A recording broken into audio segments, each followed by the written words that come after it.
Hi, and welcome to Thursday Night with a Friend. Is that right? No, Thursday with... I don't even know the name of my own shows.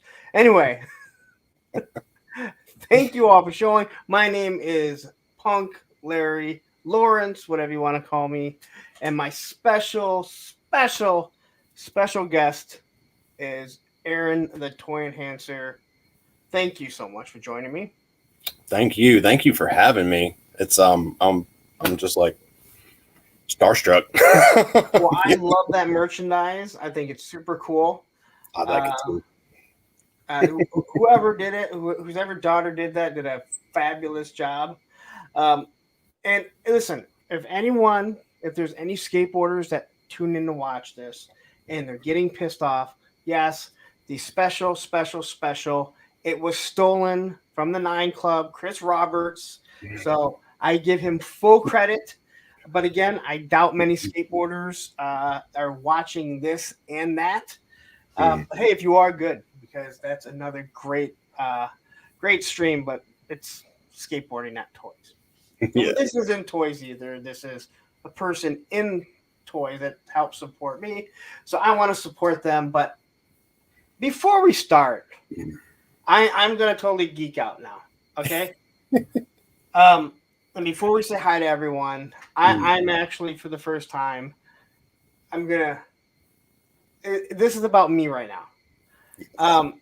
Everyone, just so you know, Arron is seriously so gracious. And he sent me something. I don't expect anyone to ever send me anything. I'm never going to ask for anything. If someone does, I'm going to be very appreciative of it. But this was sent to me by Arron. I'm going to make myself. I don't have to make myself huge. I'm not doing any of this. Huge. So he sent me 4 vintage figures: a Crimson Guard, a Cobra Officer, a Cobra Trooper, a Viper. I'm not going to say it because I'm not going to bite the hand that sent me something. How'd that get in there? Well, do you know what I'm pointing out? Oh, did I better not have sent the wrong gun. What? He had the white gun, but don't worry about it. I have Viper. I got a whole pile of them. Listen, I'm not upset. I was like, I know someone's going to say something in there. And then he sent me this. A vintage Rattler complete. And I know he pointed out that this piece is broken, but believe me, it is the least of my worries. Landing gear intact, all the missiles. A matter of fact, I had to get the landing gear in position because he didn't have it in position because he didn't want it to break. I will never be closing this. Right. I'll close the front one because that one doesn't break as easy. And if you guys are wondering, yes, it has already flown around the house. It is already attacked. It has attacked Sky Strikers, flag. It has done all kinds of things. Nice. I will be taking some pictures. And yes, there is a nice minty wild weasel in there. And he's tight. That's a tight one. Yes, it is. It is very nice. I cannot be more appreciative of this. Thank you, Punk. Thank you for showing that. Honestly, I don't expect anyone to ever send anything like that. I got to figure out how to get myself off this. Well, I knew you needed the Rattler. I knew you needed it when I seen your toy room reveal that you did in the most recent one, and I wanted to surprise you. So when you were on, I made a joke about it, and I had no idea when you went. I knew you thought I was kidding. And I'm like, shut up. And you're like, no, dude, this is yours. And I could kind of figure that you were not joking at that point. But this is okay. So this happened today, and this is why. Like, I only had the Rattler once, and it did not make it through my childhood because I can't believe any of them have ever made it through. But today, this is what I saw. This was 2 A-10s landing at the military base. Oh, wow. So I see these are flying over all the time. I don't see them every day, but I see them a lot. The fact that I happen to be leaving a job, heading from one place to where if I was started over there, I'd never see these because I was by my house. I had already seen one land. They're usually out in 4s. And I'm like, well, either I'm going to start seeing more land or that's the last one. And then I saw 2 of them coming over. So don't ask me how I got the shot because it was not safe. But I'm like, I need to get. That's awesome. You got them both in there. It was not easy. All right. You got plenty of camera practice. Yeah, and I tell you what, the iPhone takes wonderful pictures. But this was 2 of them landing. Normally, I don't see 2 of them landing at the same time. So if you got to send me a second one just so I can recreate this picture. That is awesome. And then I saw one taking off as I was getting closer.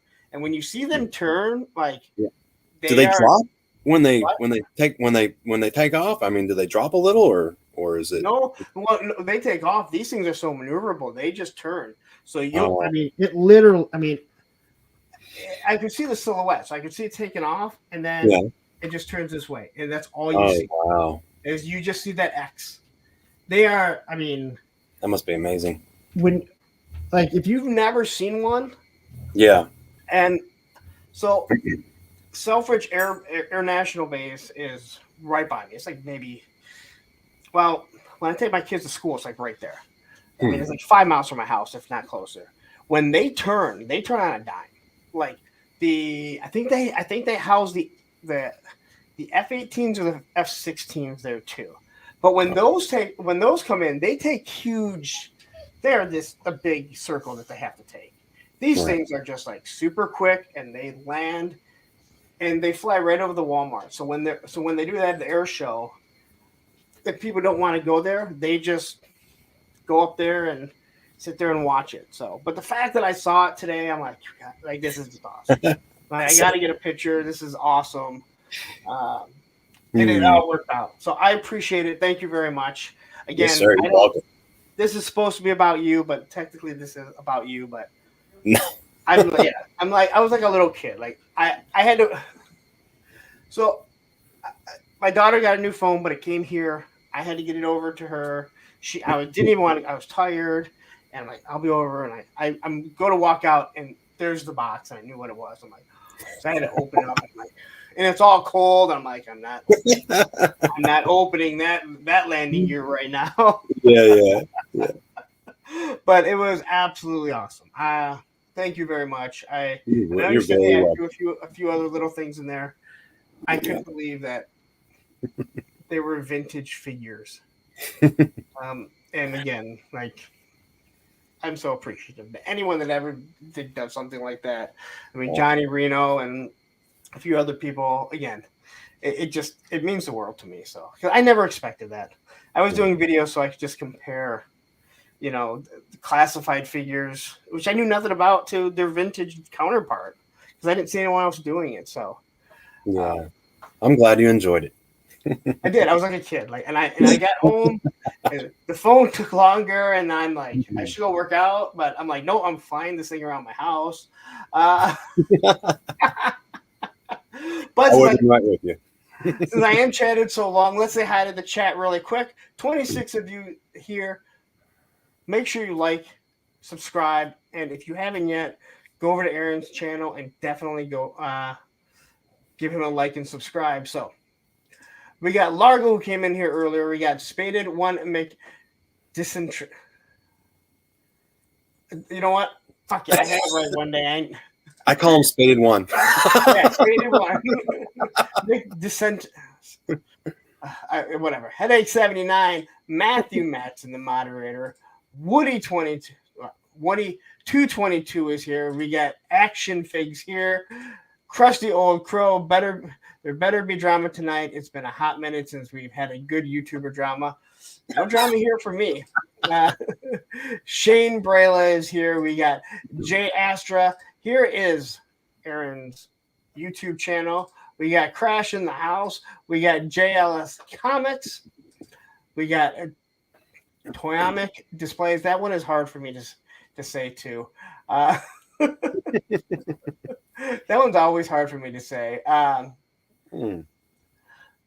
Toyamic says, I got my lifeline today to man my tomahawk I got this weekend. Nice. Yeah, I finally completed my tomahawk not too long ago by accident.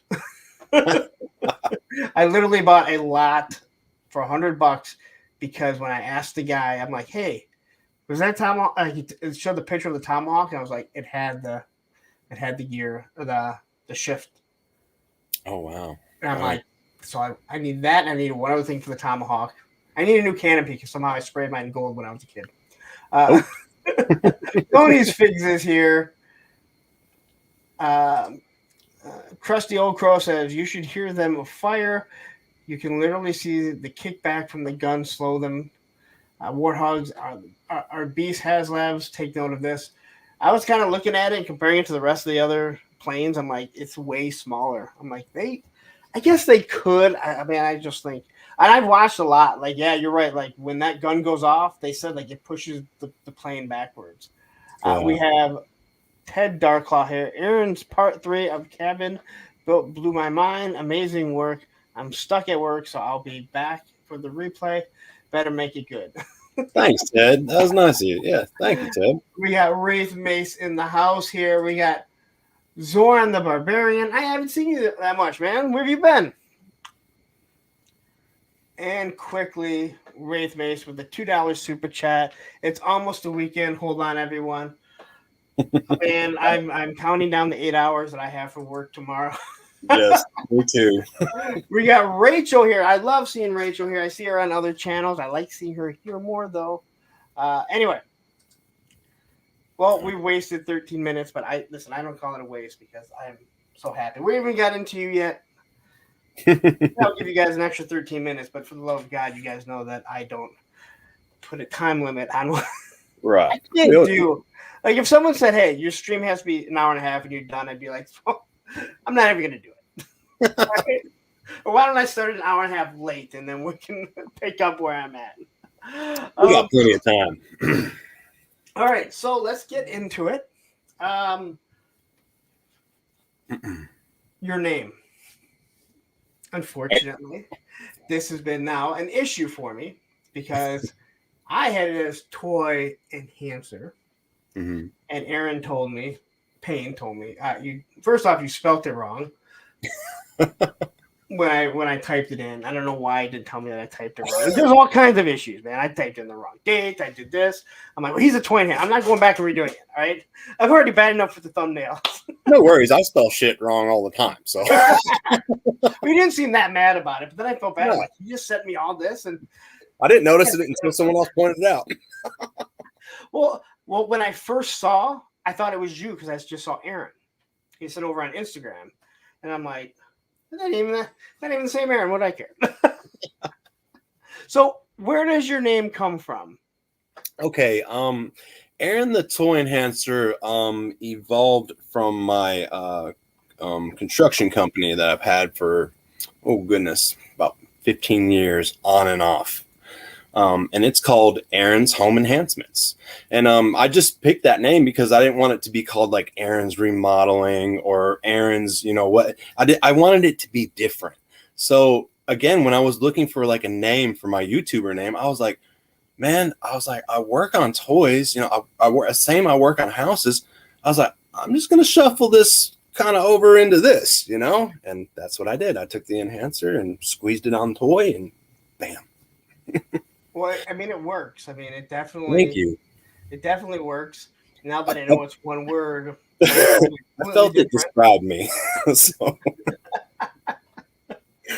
I quickly will say hi to Gasland's Mechanic and Allison Troy, another wonderful channel member. Hey, Allison, Gasland. All right, so do you mind me asking how old you are or what age range you are? Yeah, no problem. I was born in 79, so I will be 45 on the 26th of this month. Oh, well, happy birthday. Thank I'm sure you, I'll talk to you before then. Yeah. So you're a youngin' compared to someone. I'm a little on the young side, but still got to enjoy that great 80s.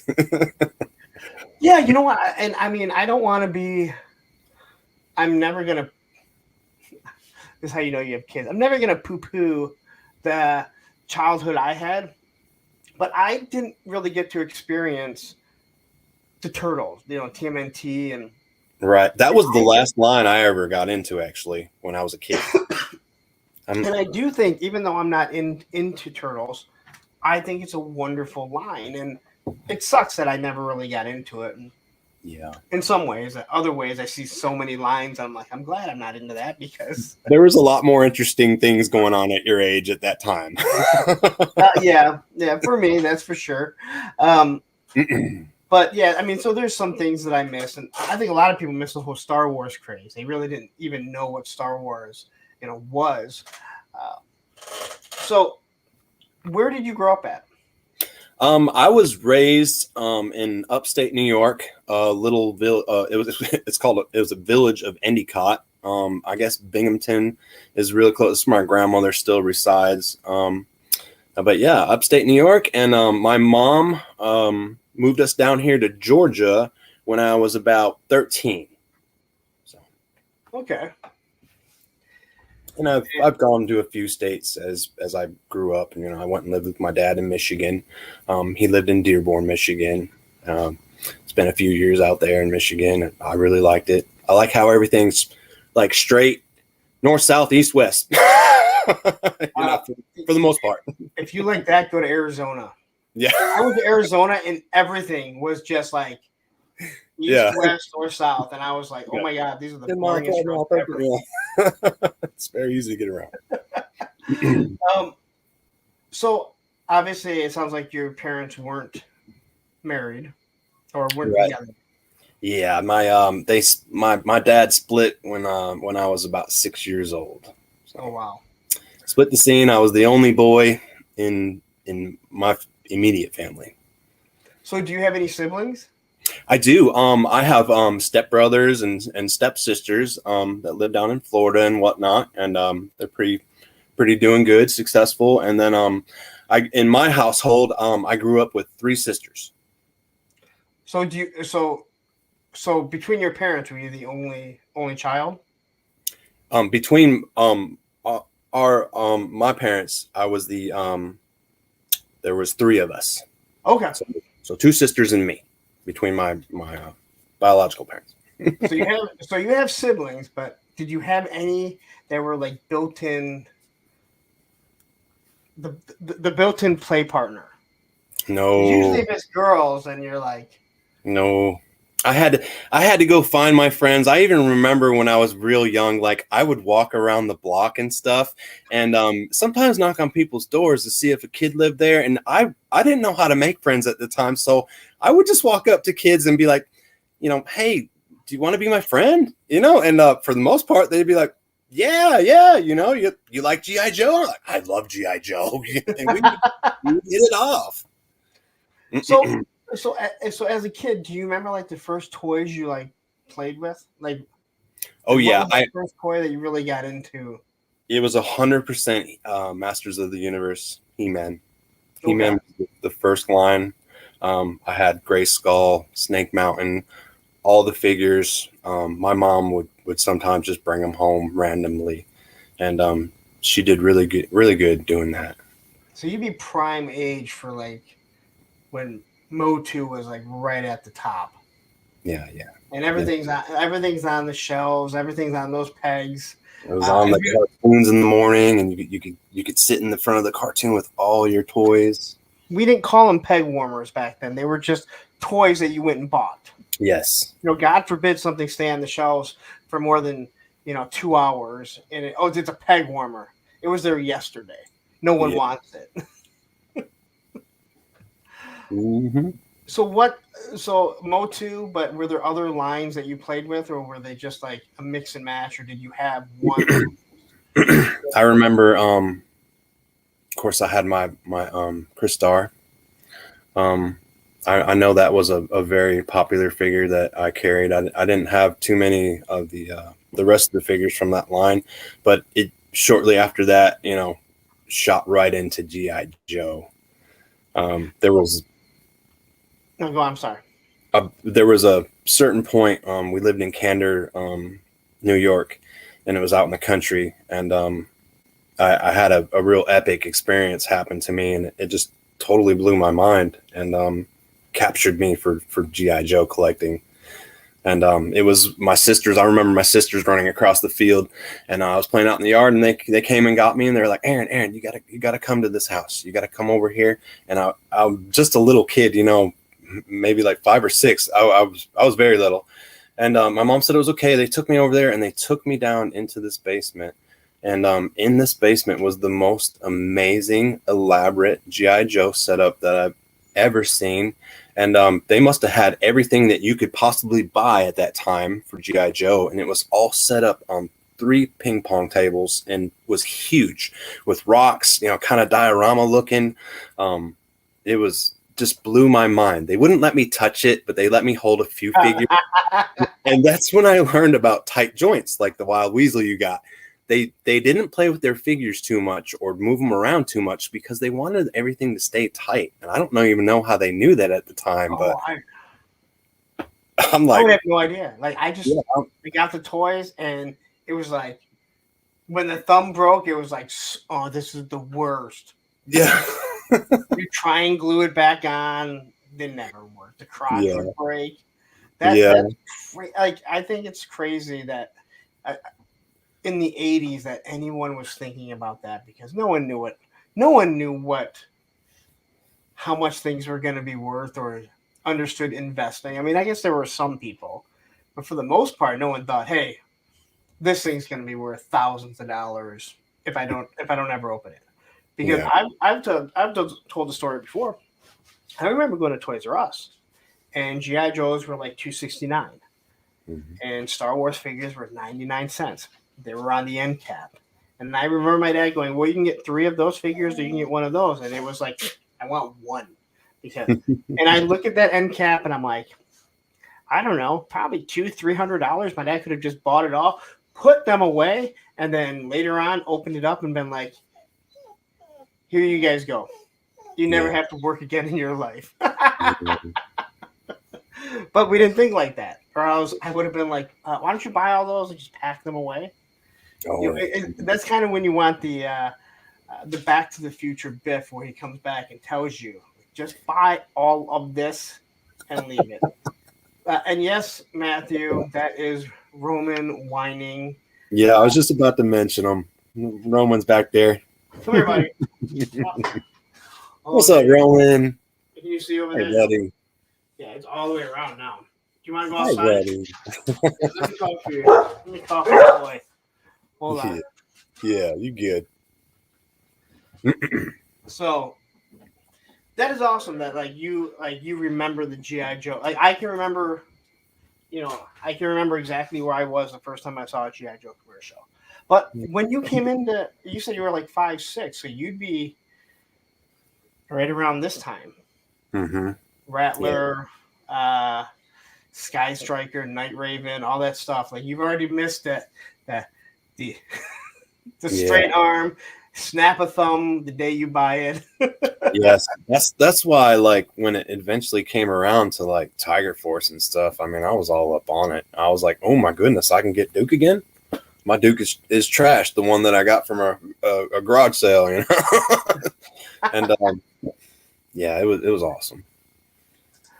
Woody says, my best friend's uncle had the sickest G.I. Joe collection when we were kids, but he never let us touch it because he was a grown man just collecting. And I'm the complete opposite, in case someone's wondering. I do have a bunch of kids, and they play with my toys all the time. I don't care if they break. They have never broke anything or my dioramas, but if they do, I'll replace it.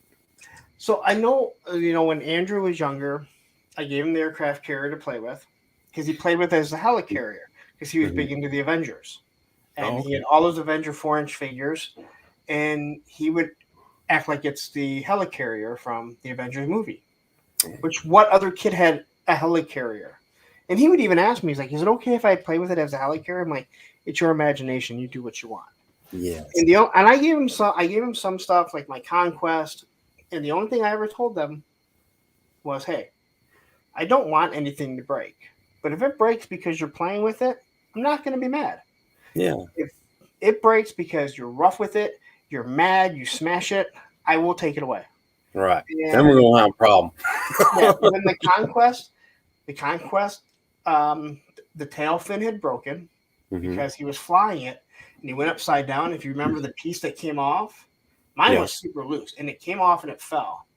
And I got home and his mom was like, he broke something. He wants to talk to you about it. And he told me what that it broke. And I said, well, what happened? And he said, well, I was flying and I went upside down and this thing fell off. And when it landed, it chipped. I said, well, were you throwing it around? No. Were you mad? No. Were you being rough? I'm like, then don't worry about it. Yeah. But I'm like, thank you for telling me. Like it, thank you for telling me. Do you need a conquest fan? No, actually, I bought one since then, so I do have a complete. Actually, I sold that one. And a few other things to a buddy that I skate with, to his son. Oh, nice. He bought for his son from this guy that he works with for like, I think he said $300. The flag, the headquarters, all this stuff. And I go, does this guy know how much it's worth? He said, yep. He just said that your son is into G.I. Joe. He goes, I want someone to play with it. Nice. And I was like, I would have taken it. Yeah. I'm like, I would have sold that bitch. Taking the pieces that I needed. But so he wanted to, there's a bunch of stuff, and I said, hey, is he interested in any of this? And he's looking on eBay. I'm like, dude, I will give you a deal on it. And I sold him some stuff, and there is some stuff that a buddy of mine gave to me. It was his childhood stuff, and he's like, you can have it. I just want someone to have it that isn't going to turn around and try and sell it and everything. And there was a few things that I really didn't want, and I'm like, he's like, well, how much you want for this? I'm like, that's yours. Like someone gifted it to me to gift, and I'm not something I want, and he wants someone to play with it or display it. It's yours. Nice. So, anyway, that's so those were your childhood things that you were really into. Motu. Now, do you still collect Motu at all? I do. I had a Motu collection that was pretty decent, a vintage one. I'd say about 10 years back, but I got into hunting like really, really heavy, really deep. And I don't know why I did it. And I've sold a lot of other stupid stuff that I wish I just sold it for a stupid price. But I traded it for like a tree climbing stand. And just because the guy really wanted the figures and he had the stand and it was brand new in the box. And I was like, you know what? I was like, these are just sitting here. Yeah, come on. And we made the trade, and I regret it to this day, but I have built that collection back since then. And I'm just now gotten into the new He-Man stuff. Like I didn't know like Revelations has been out that long. I just watched it like a few weeks ago. so it's new to me. But yeah, I don't keep tabs on every toy event that has transpired here recently, but I'm catching up. The more you get into this world that we're in, you get more into things, and then if you start doing more and you start growing, you start to hold on. Yes, Matthew, you missed that. I did read it, but thank you. Matthew's being a good moderator, making sure that I read the super chat.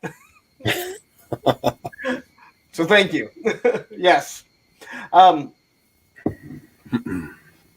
That's strange that you traded a Motu collection for hunting. Yes. Like, how do you found another hunter that was into something that you want, that you collected? Yeah, that's why I was like, man, this is like destiny. At the time I was like, he wants these figs, I need that climber, and I just did it. It Hey, you know, seemed sometimes if it's something where it's like it makes sense to. at the time it did. Yeah, at the time it did, and then you're like, damn it. By the way, I killed several deer I killed like 7 deer that year. So my freezers were full of meat, so it was good. Very Well, profitable. I'm sure the deer didn't like that trade off then. I didn't hear him complain. Oh. My buddy's custom says Motu is a love-hate relationship with the newer toys. You love to collect them, but hate trying to find the ones you want. Yeah, I can see that. I think Origins was awesome. I really think it was such a good line, a good idea. Toys that kids could play with. They were sturdy. You could beat the crap out of them. So yeah, I still think that was one of the best. That's probably the best line that was put out for like vintage and everything. Because you can say what you want about classified. If you give a kid a classified, they're gonna break them. Yeah, it's eventually gonna come back broken. Something's gonna come back broken on it, or lost. Up. Yeah, or lost. So were there other toys that you really got into? You did mention turtles a little bit.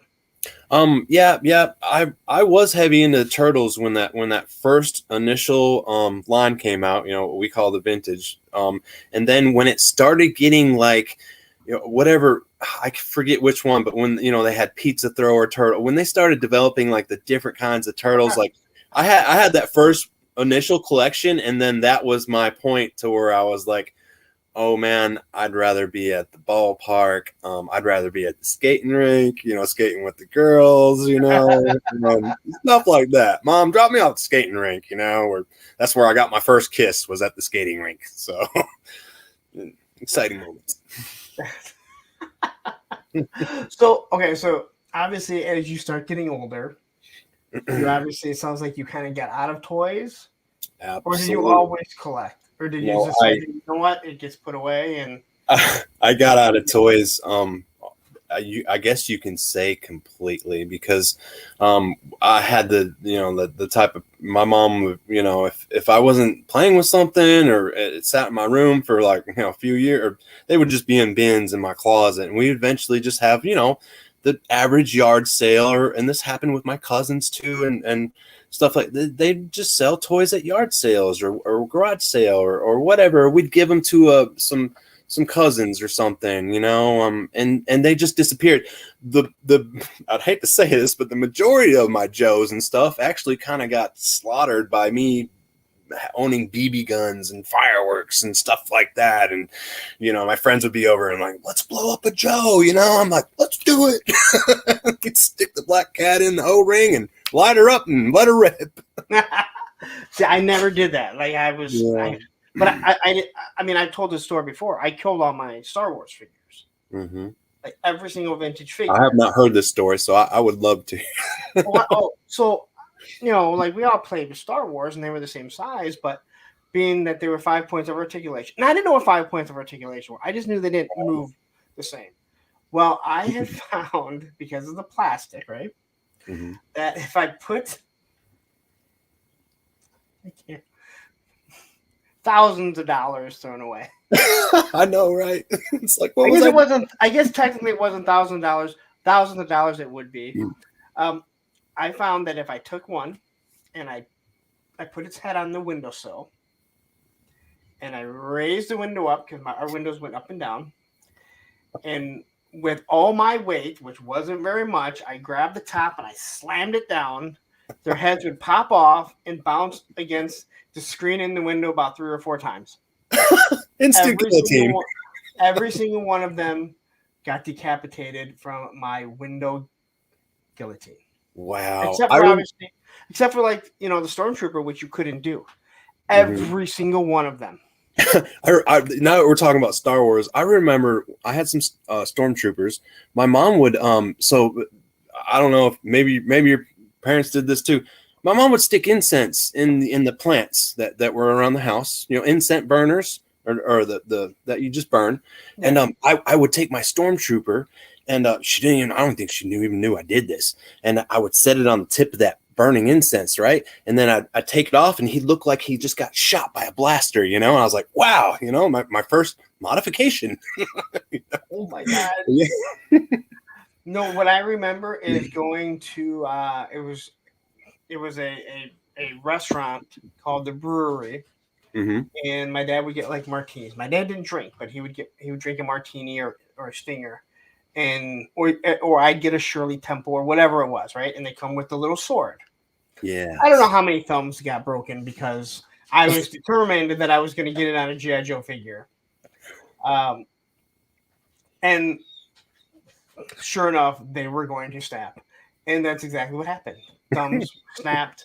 That brewery probably still has thumbs lying around from not just me. I'm sure every other kid did it too.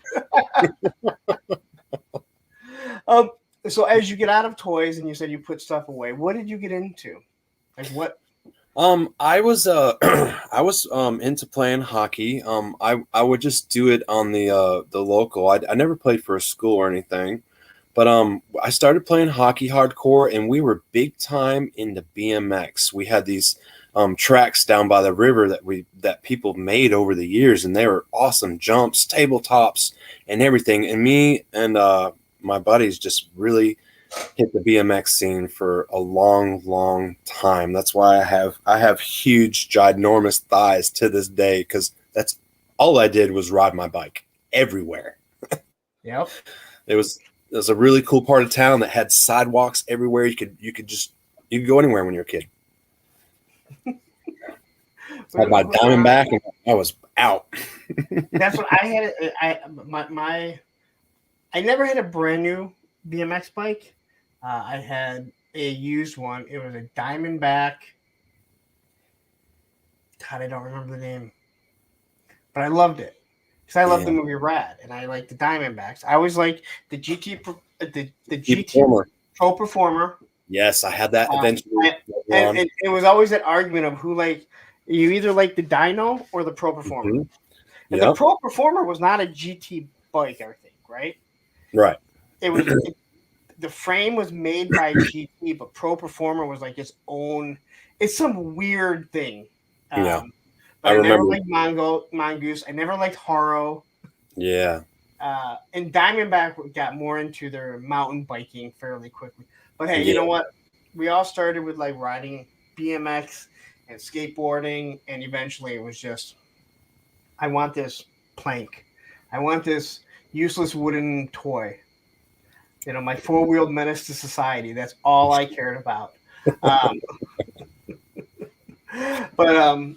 So you were into BMX, you said roller skating. Yes, and hockey. Yeah, no. Do you play ice hockey or like ice hockey? Yes, okay. I can ice skate like a bird. Like I can float like an angel on ice. Now, is that because of New York? Because it's odd to think that someone in Atlanta. And they do have ice rinks here. When people see me on the ice rink down here and I'm just like trucking and I can skate backwards and whatever, people are like, oh my goodness, Aaron, how did you learn how to skate like this? I was like, well, I've basically been on ice skates since I was a kid. So one of my good friends, I met him in high school, and he was a big boy. He was a football player, but he was a defenseman. And he would come out and ride his rollerblades when I was skateboarding. Yes. And this is a big guy, and then you see him get on that, and you're like, holy shit. Yes. And like the guys that knew him were like, dude, like he's really good. He did travel hockey and everything. But he's like, I can skate backwards better than forward. Yeah. Defenseman, and I don't know anything about hockey. I ride a skateboard. I didn't care about sports till after I graduated. That's what I meant to tell you. If you do come down here on your way to Joe Fest, bring your board. I got my roller blades in the closet. Maybe we can get some awesome video out at the skate park. We'll see. Me busting my butt, probably. It's going to be a long drive. We'll see when I get there. Yeah. Then we got to figure out how long from your house. You said, what, 2.5 hours? Mm-hmm. Okay. It's about 2:45. We'll get something. Let's see. Just flying there. DJ No Good, back in the day, back in the days, I stole all my sister's rubber bands for her hair to play Dr. Frankenstein with my 3.75 Joes. You know what? All my Joes, when an O-ring broke, because I didn't know what an O-ring was, I took them Me apart neither. and I used small rubber bands. Yep. Sometimes it'd be a longer one, you double up, and they'd be all floppy, but you were happy that you put them back together. Yep. And when your He-Man guys broke in the back in the day, they were done. They were See, done. I never had enough. I had a good amount of He-Man, but a friend of mine, he had the He-Man. And I don't remember any of them ever really breaking. And we played with those things a lot. But I don't remember having any that broke. I definitely did. It sucked because that was the end. I didn't know how to fix those things back then. And my parents definitely did not. Yeah, G.I. Joe was so easy to fix. I mean, again, it's a rubber band. Yeah. Don't get me wrong. A collector's like, well, you didn't put an O-ring in it, but you're a kid. You're Right. finding a rubber band around your house, especially the small ones that no one used. And then anytime I ever saw, this sounds bad, when I saw the people that had the rubber bands for the braces, I'd always be like, man, I wonder if they fit an O-ring. I wonder if they fit a G.I. Joe. What about one of those in your mouth there? So, oh shit, I lost everything. So as you're going through high school, you said you got into your hockey, your BMX. How long did you do that for? I'd say right up to the age of 14, 15. I would, and then, well, basically when we moved down to Georgia, obviously the hockey stopped. When did you move to Georgia? I was around 13. Okay, all right. I thought it was earlier. I thought around 13 when my mom, of course my dad left when I was 6, and my mom, bless her heart, she was working as a bartender at night and going to school during the day to just better herself, to not depend on a man. I'm so proud of her to this day. And she went through school, and she's a physical therapist, and they actually paid for all of us to move down here, hop into a house. She got a great job when she graduated, and that was just the change of life that we needed. I did have a stepdad at the time, and the crappy part is I remember him telling me, like, you're not going to be able to ride your bike around in Georgia like you do here in New York. He's like, there's no sidewalks. We've already visited. He's like, you better just like get rid of it here. So I left it behind my cousin. Now, mind you, this was a chromed out GT Performer with black mags, decked out. I had the best bike at that time. I gave it to my cousin, and man, was I disappointed because all the kids had bikes down here, and I was like, man, my stepdad lied, man. It'd be one thing if it was like, listen, it's all dirt roads. There's nowhere for you to skateboard. But bikes go on dirt, on grass. It doesn't matter. They pretty much go through anything but mud, as long as it's not too thick. To this day, I don't know why he did. In fact, I'm going to call him right after we get off of here, and I'm going to ask him why he did that.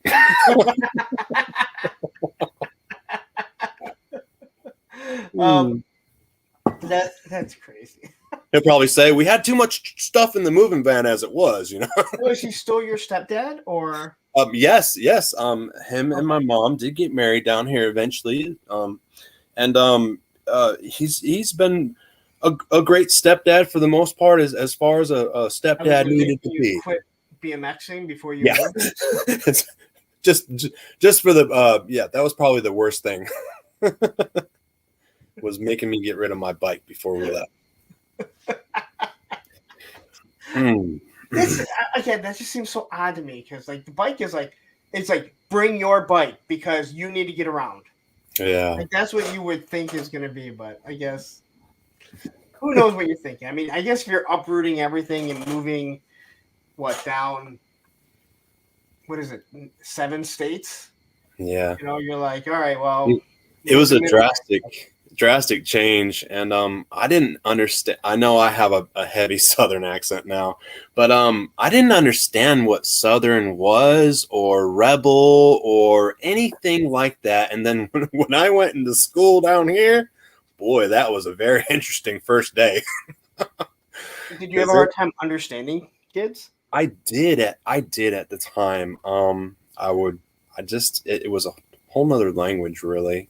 And Still is. yeah, obviously I sucked it up because it was kind of interesting, later on, and then I'm just around it all the time. And I don't think you. I don't. I mean, you can hear a little bit, but you don't Mhm. have. I mean, I've talked to some Southerners that you're like, what? Yeah.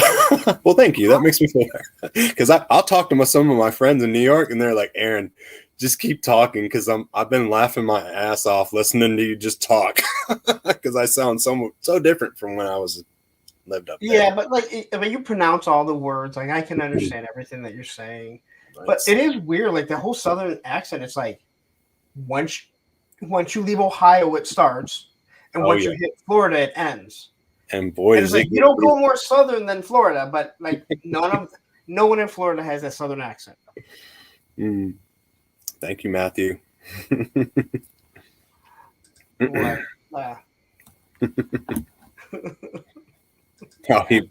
I'm probably behind in my chat right here. Oh. Um. Trying to watch. I'm trying to watch the chat, guys. I'm sorry, but this is me. No, you know what? Again, talking. I do apologize. Like if I'm not ignoring anyone, but It's hard to watch the chat during times like these. Yeah, because you just start. Yeah, you We're start talking. reminiscing. And his down south 777 says no one in Florida is from Florida. Right. Very true. Very true. Yes. But That's I where guess everyone ends up. Yeah, but no one in Florida is obviously from the southern states either. That's So anyway, you get down there, no bike. What do you do when you get down there? Oh man, I never did pick up the BMX biking again for some reason. I started when I remember when we first got down to Georgia, I had the Sega Genesis. I was playing Mortal Kombat a lot. We had the Super NES, Street Fighter 2. I still had those, and we were like, oh, I just became like a gamer for a little while. But I went on to that like all the way into my like early 20s almost. I was a big gamer. Big gamer. I love Zelda, and I've probably played every Zelda game ever made just because I love it that much. I was always a Nintendo guy. Yes, I love Nintendo. Because I've said for years, even when like Nintendo went downhill, I Mm-hmm. said no one makes a better game than first-party Nintendo games. Yes, Mario, Zelda, Metroid, all those were awesome. Mm-hmm. And all my kids like that, but oh yeah, all my kids have Xbox, PlayStation. They have all that new stuff, but to this day, I still I have a Switch. That's my own personal Switch that I can, when I want to, I can get on there and play that G.I. Joe game. And I hear they're coming out with a new G.I. Joe game. Yes. Yeah, that's going to be awesome. But I'll play Zelda and stuff like that when I have free time, which is very, very seldom. My son has tried to get me, and I'm like, I don't want to because I know where it takes me. It's a rabbit hole. I already have so much stuff going on. But during the pandemic, I remember he had a PlayStation 2 that we used down here just for the DVD, and I ordered Tony Hawk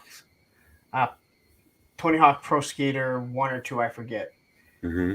And he hated it because he hates button smashers is what he calls them. But he's like, "Oh my god, Dad, you're really good at this." Because you just like it just becomes muscle memory, right? Yeah. He's like, "Oh my god, you're really good. Why don't you play video?" I'm like, "I don't know." I'm like, "Nope, I will not go down that road. Never again." I've gone down enough bad roads. I'm down enough bad roads. I'm not even going down. All right, I'm down enough. All right. No more backwards. All forward. I've gone so far into the ghetto. The only way to get out is to keep going straight to you hit the other end of the suburbs. All right. But yeah. So you go through high school. You get into your video games, and I mean, gamers back then weren't even gamers. It was, I mentioned before, like, I if I put on Public Enemy, Fear of a Black Planet, Mm-hmm. and I just listen to it straight through, I know exactly where I am in Super Mario Brothers 2. Because I would turn it on and I would start playing the game, and I know exactly where I was because Wasn't that such a fun game? Super Mario 2, man. No one liked that, and I loved it. Love that game. And oh man, when you get to the end with that the toad guy or whatever that we would battle, I can't remember his exact name, but man, I loved completing that game. It was just such a wild adventure, and it was like a dream, a Mario dream that you're playing. So yeah, I loved it. And when Peach could fly, yes, she'd float. Yeah. I would use the Princess all the time. Yeah, yeah. I didn't care. She was awesome. You cheated a lot by you. People were like, "That's cheating." I don't care. But like, I would put on Fear of a Black Planet, and I knew exactly where I was. Like, it's because it would take you that long. So that's how games were. You play Super Mario Brothers, you knew exactly how long. There are levels on Super Mario Brothers I've never passed because you would use the portals. The warp. Yeah, use the warp where on level 2 where you had to like crouch and like jump and you'd hop on that magic little thing that would carry you through the bricks and then bam, you're in Warp City. So there are specific worlds that I've never beat on Super Mario Brothers, although I've beaten that game hundreds of times. Yes. Because I don't have any reason to go that way. Yeah. Zoran said it is King Toad. King Toad, yes. That's him. Yeah, I just remember like if I play it, I can like see like I hear the music and I can see exactly where I am jumping from world to world. Anyway, so you graduate from high school. Nope. Oh, okay. You leave high school. Right. Right. Well, I guess I don't need to ask if you went to college because you did not graduate. So, right. So then, have you ever gone back to graduate? I have not. I'm actually, I mean, believe it or not, I'm a ninth grade dropout.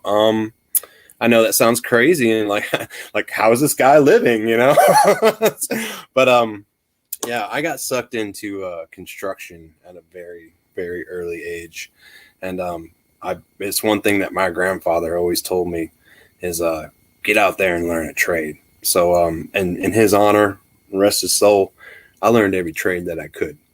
So kids, the moral of the story is stay in school so you don't end up sending vintage rattlers to people you've never met before. You don't want to go down this road. Yeah, I have no problem saying that. I know a lot of people would probably steer clear of that. Like, I'm not going to tell them. I don't mind at all because I made myself successful. And you know, I'm not rich by no means. I'm just average. But well, you're not telling people to drop out of school. Just like Michael J. Fox never graduated. And my kids will graduate. Well, Michael J. Fox never graduated, and he said, "Listen, I am not the norm. Yeah, you need to go to school. You need, you know, and I don't think every kid needs to go to college, but you do need to have, in my opinion, if you're going to go into the workforce, a skill trade, something like that." You know, a trade. And there was a series of unfortunate events that that led me to, you know, be placed out of school and stuff. I wasn't trying to do nothing bad. I just got caught with stupid. I'll tell a story real quick. It was I brought a knife to school that I bought at the flea market, and the knife was kind of like scary looking because it folded out and it had brass knuckles that you would stick your fingers through afterwards. Right? $10 at the flea market. I brought it to school. I'm showing my friend. I'm like, hey, look it, man. You know, he's like peeking in my bag. I'm like, look at this, man. I got it yesterday, you know? And he's like, wow, that's cool. Teacher walks up. What is that? Nothing, you know? I get pulled up to the principal's office. That's the first year they have zero tolerance going on down here for weapons in school. And I'm like, oh my goodness, I did not. So I wasn't trying to start trouble with it. I just brought it to school to show my friend. and they kicked me completely out of the entire school system down here. They let me go to alternative school, but that just didn't work out. And I was around 15 when this happened, and that's what launched me to go to Michigan to stay with my dad for a few years. And I started doing HVAC at 15. But you know, a different day and age. You know, you brought a knife to school back in the 90s. Yeah. You know, I'm not talking about, you know, a weapon, like a gun, but like you brought, I'm sure a lot of us brought knives to school, not as a threat, just because you wanted to show someone off. So Hustle SM asks, is this the creator of the Zartan dial on the riverbank? Yes, I am the creator of the Zartan diorama. It's almost finished. And that is going to Bobby. I don't know if Bobby is in the chat. I've been watching. I'm not sure. But yeah, Bobby Wald was the winner of he wasn't earlier. Yes, yeah. Bobby Wald was the winner of that. We have a diorama giveaway that I do every year, and that was that was the first one. Wow. Yeah, you're making some, like I said, I can't wait to get down there and see see some of the stuff that you've done, because I'm just like, thanks. I'm like, every time I like, see Bobby's here. Yes, there's the winner. He's there. Yeah. And Down South says, everyone at my school had a knife. Had a teacher ask me to borrow mine one day. Right? Yeah. Like if you were in shop class, like it was common. Like, I don't know. It happened in like social studies, and she flipped out. She's like, this boy's gonna hurt someone. It's got brass knuckles on it. He's from Alabama, so you know, of course. Roll Tide. And Tony says Aaron's trivia night is fixed. Tony, we were talking about it before we went live. Yes, we were. Yeah, I know that. We just have to go on with what's on my screen for who gets the first answer in, because we seen that problem. It pops up different on people's screens, you know. And you got people like responding like instantly to these questions, so of course there's going to be a little jam up on it. But that everyone seems to love it. They do have fun on there, and you get to win something. So you end up in Michigan. What years were you in Michigan? Goodness, what was that? 96, something like that. 97. Oh, my math's really bad right now. You didn't graduate. No, never graduated. Yeah, that's why your math is bad. Exactly. You didn't have to go through algebra and geometry. That meant nothing. Yes. Well, I couldn't. I remember I was in a special math class trying to figure out algebra at the time, and I was just like, nah, I won't need it. And to this day, I haven't needed it. So I can tell you a funny story. During the pandemic, my buddy, who skates for the skate park that I was skating at all the time, and I grew up with him. This is one of the smartest people you'll ever meet. And the skate parks were closed, or the skate park was closed, but we knew the owner. So we would post videos and people like, oh my God, they're open. I'm like, kinda, but not for you. But like they were looking to change some things, and you know, they're looking at like the height and everything. And Tony goes, he's looking at it, and he breaks out his calculator. And he's like, well, at this height here, if it's this long, this is the degree that it's gonna. And I'm like, fuck, man. Fucking put that shit away. We did this by eye, Tony. Now we know why you're so much better than the rest of us, and always were, but it's annoying. Yeah. So people do use this shit. Oh yeah. And don't get me wrong, like when I build like a staircase for a deck or something, and you know I'm doing math equations and stuff to find out my rise and stuff, and I do use math on a daily basis, just for work related items. I have to calculate up the voltage on breakers or stuff like that. Whatever I gotta calculate, I'll rip it out. And So I eventually did get good at math just because I had to be. So you came up here and you said you started doing HVAC, and was that with your dad?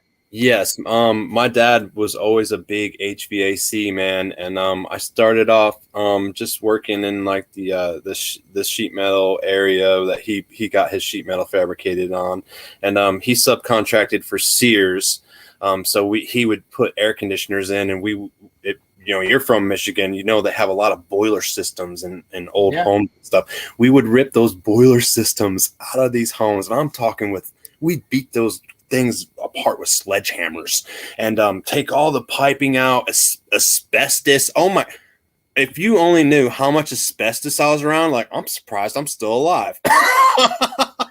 But we'd rip that stuff apart, no mask on, whatever. We'd be sneaking oval ductwork up through the walls, trying to get air supplies to like 3 stories up. And it was just very interesting. And my dad was a very mechanical and smart person. Obviously that's something I picked up from him the short time that I did get. I've only stayed with him for 2 years at that time, but he taught me how to be aggressive, fast, and to make money. Okay. So you were up here for a couple years, Mm-hmm. and then you went back to Georgia, or? I did go back to Georgia, and my mom's first instinct was like, oh, well, let's see if we can help him back in school. I'm 17 at the time, and yeah, that didn't work out. They remembered me, and but you've already been in the workforce for like 2 years. Yes, yeah, I was 17, about 17 when I came back, and that was her first, and then that didn't work out, so I went and got my driver's license and stuff like that. And I never picked up, this is the funny part, I know HVAC pretty good. I never picked up HVAC again because I basically had a good understanding, and there was an awesome job at a local electric company down here. So I started off doing electrical, and it was on the commercial end. The first job I ever worked on was a big, huge FedEx warehouse, and we were doing all the pipe work and just everything. We were in these big scissor lifts. We load up the scissor lift with all the pipe work, and that was how our day was. We would just ride around on these scissor lifts, going up and down, running pipe work. So you moved back up. You moved back down there. Did you start apprenticing right away? Or were you even apprenticing? I wasn't apprenticing at the time. I was just I guess you'd call it like a journeyman thing, but I was just glad to be like working, and I was only making like $7.35 at the time. And I know that's not much at all for doing electrical work. No, it's not. But I got to learn it, and I was young at the time. I still remember the name of the company is TCB Electric, and it was for taking care of business, like the Elvis logo. And we took care of business. I learned a lot. So Zoran, you say all these questions sounds like we're on a date. Well, this is. This is about getting to know the person, not really talk toys. So, I mean, it's not really a date, but since I'm going to be staying a day down there with him, John from Sergeant Reds is like, "Have you ever seen the movie Misery?" And I'm like, "Don't worry, I thought all this shit out." Like, he's like, "You're gonna wake up with a 2x4 between your legs." Oh man, would that be an awesome video? No. Matthew, Tony, you'll be getting Aaron's address just yes, in case I don't show up at Joe. Safe word is come get me. And it is. You're in Atlanta. Are you far from where Chris Benoit was? You didn't buy his house, did you? No, I don't believe I'm too far from that, actually. I'm on the north west side of Atlanta. So, but yeah, I cruise through Atlanta all the time. My master Roberto Travin, that's where his gym is down in Atlanta in Midtown, and we occasionally go down there sometimes to train and stuff like that. We're not going into the woods down South 77. At least we're not planning on going into the woods. We can. It's whatever Punk wants to do. I'm not squealing like a pig. We're just fucking. I'm calling it right now. Right? They see me in the woods all the time on my Cobra Army adventures there. I will say this. Georgia may be my second most hated state. Really? Yeah. When we went to Florida, first time, listen, I live in Michigan, so I understand construction. Yes. I understand construction. Because I don't know if there's any place that will have construction like Michigan. We have potholes. A matter of fact, right now on the Waze app, when it shows like pothole in a half mile or whatever, is it there yes or no? I just say yes because I know it's there. Yeah. And if it's gone, there's another one that's forming next to it. So I just said yes. The pothole is still there. We went there. I think it was all 3 times, and I swear the one time when we came back, 75 was orange cones from Florida to the end of Georgia, and there was not a single fucking person doing construction. And I'm like, listen, I understand Michigan and the salt, it tears up holes. It doesn't snow here. 75 still like that. I know it is because we just drove down to Florida last year and back. Yeah. Constantly being dumb. Yeah, we just wanted to get by it. I just wanted to get by it.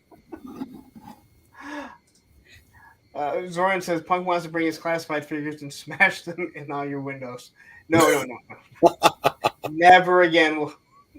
That's after we get off here, I'm gonna make you a real cool guillotine. You can do it at home at your convenience.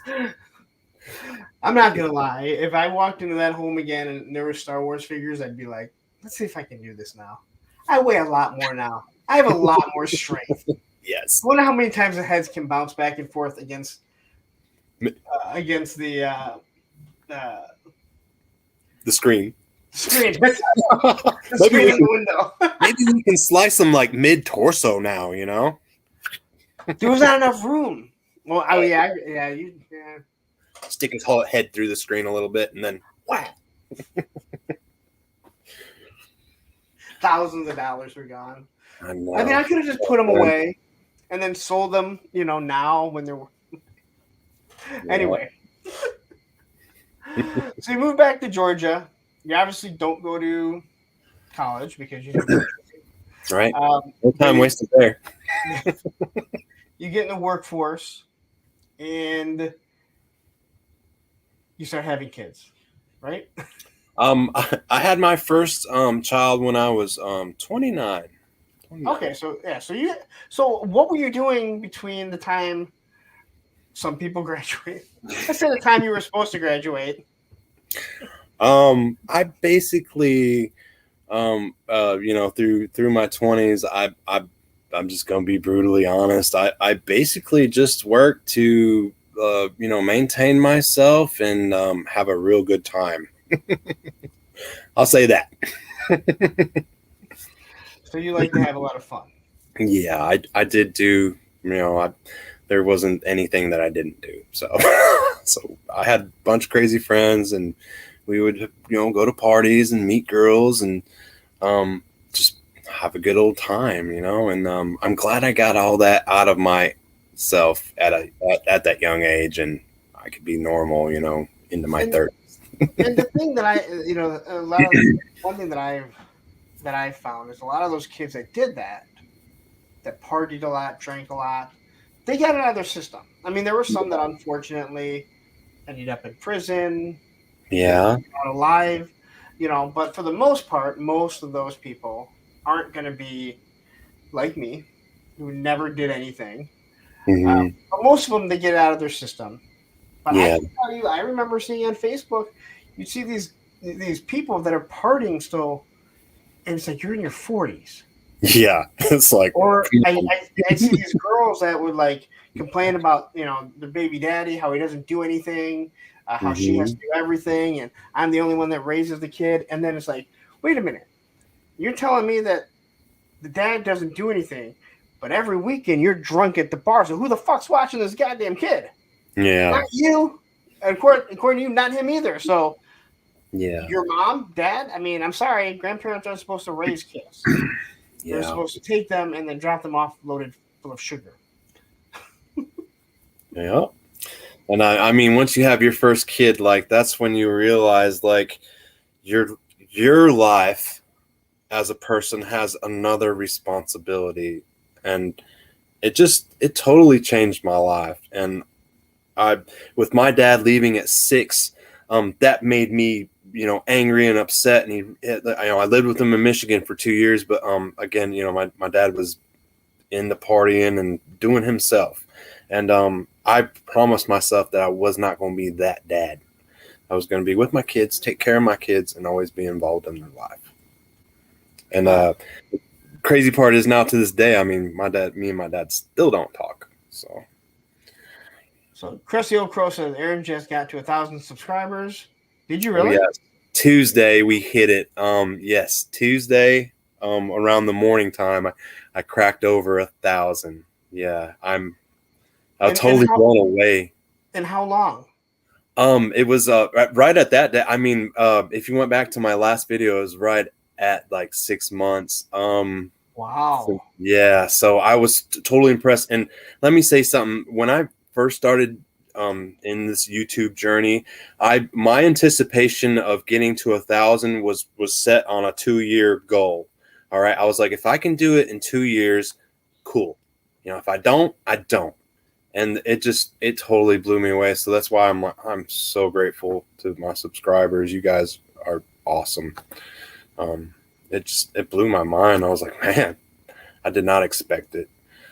The first time I went on your Punk's Pit was the first live I was ever invited to or on. And in fact, you're the first toy tuber that ever commented on one of my videos and like, hey, nice video, keep making them. And then that's when I discovered you. I didn't know you until then. I was like, oh my goodness. I was like, this guy is a real toy tuber. I'm like, wow. And he gave me good advice, and that I ain't gonna lie, Punk, that sparked a fire in me. And I was like, I need to do that. I need to just focus on my content, on my editing, on my, and of course I didn't know any of these things. I didn't know how to edit or anything. I'm still learning to this day. I still don't know how to work my computer. Punk knows that. But yeah, you sparked that fire with that comment and inviting me. And I didn't know this toy community would be so welcoming like this. I thought I was assuming, I was like, oh, I'm going to get crazy comments. I'll have to deal with crazy people all the time. And the toy community might hate me or what. And of course, all these worst fears. And it was the complete opposite, or it's been the complete opposite since. So when I see, again, I've said before, I won't sit there and blow smoke up people's asses and be like, oh, I didn't realize like how much I've grown, or I am very self-aware of myself, my channel. People know who I am. And again, I'm not the biggest channel, but people know who I am. And I truly do believe that as you become a bigger channel, I really believe like you owe it to the smaller guys to give them encouragement. Yes. And to go on their shows, show up in the chat. You're not there to promote yourself. You're there to give someone encouragement so they can see. And there's I look at the chat now, and there's so many people that follow me, and they're trying to bring their channel up, and I love watching their channels. Crusty Old Crow and Down South 7, and I mean, just everyone is just amazing. And yes, I mean, I love watching their channels, and I do. I take time out of my day to make sure I catch up on videos and communicate with everyone, and it's awesome. I've already made some just great, wonderful friends out of this journey. Yeah, and I think there's a lot of people in the community that feel like if you have less subscribers than them, they have no they have nothing to gain by going and helping you. They're Mhm. always looking at the people above them, how that person can help them. And Yeah. I believe me, I understand. I go on Mega J or some of these other bigger channels that have a big, huge following. Yeah, I'm gonna get eyes on me that don't know who I am, and maybe I'll get some subscribers. Right. But for me, it's Yeah. always been like I would rather go on a smaller channel and hopefully I can help them. Maybe I can get some of my subscribers or people following me to tune in over there and Yeah. just see what's going on because I don't know. And that's why like I'll make comments on like a lot of smaller channels just to say, hey, good job, keep it up because The encouragement, I as you think can see, what it did for me. And if there's any advice that I would give to a YouTuber that's looking to get subscribers, just from what I've been doing, is content, content, content, content. Try to crack out a video a day, maybe. Try to crack. Just get that content out there. Get your name out there. consistency is king. Matthew Yeah. told me from day one, he's like, you do a Yes, live stream, you need to be consistent. because once You, people like you, they want to see you again and again and again. You don't. yeah, They don't want you to just disappear for a few weeks. Yeah, Richard Sampson says some of the best channels I've seen in the YouTube community have the least amount of subscribers. You're right, and um, a lot of that has to do with when it's a smaller channel, they have less people, so they can talk to everyone.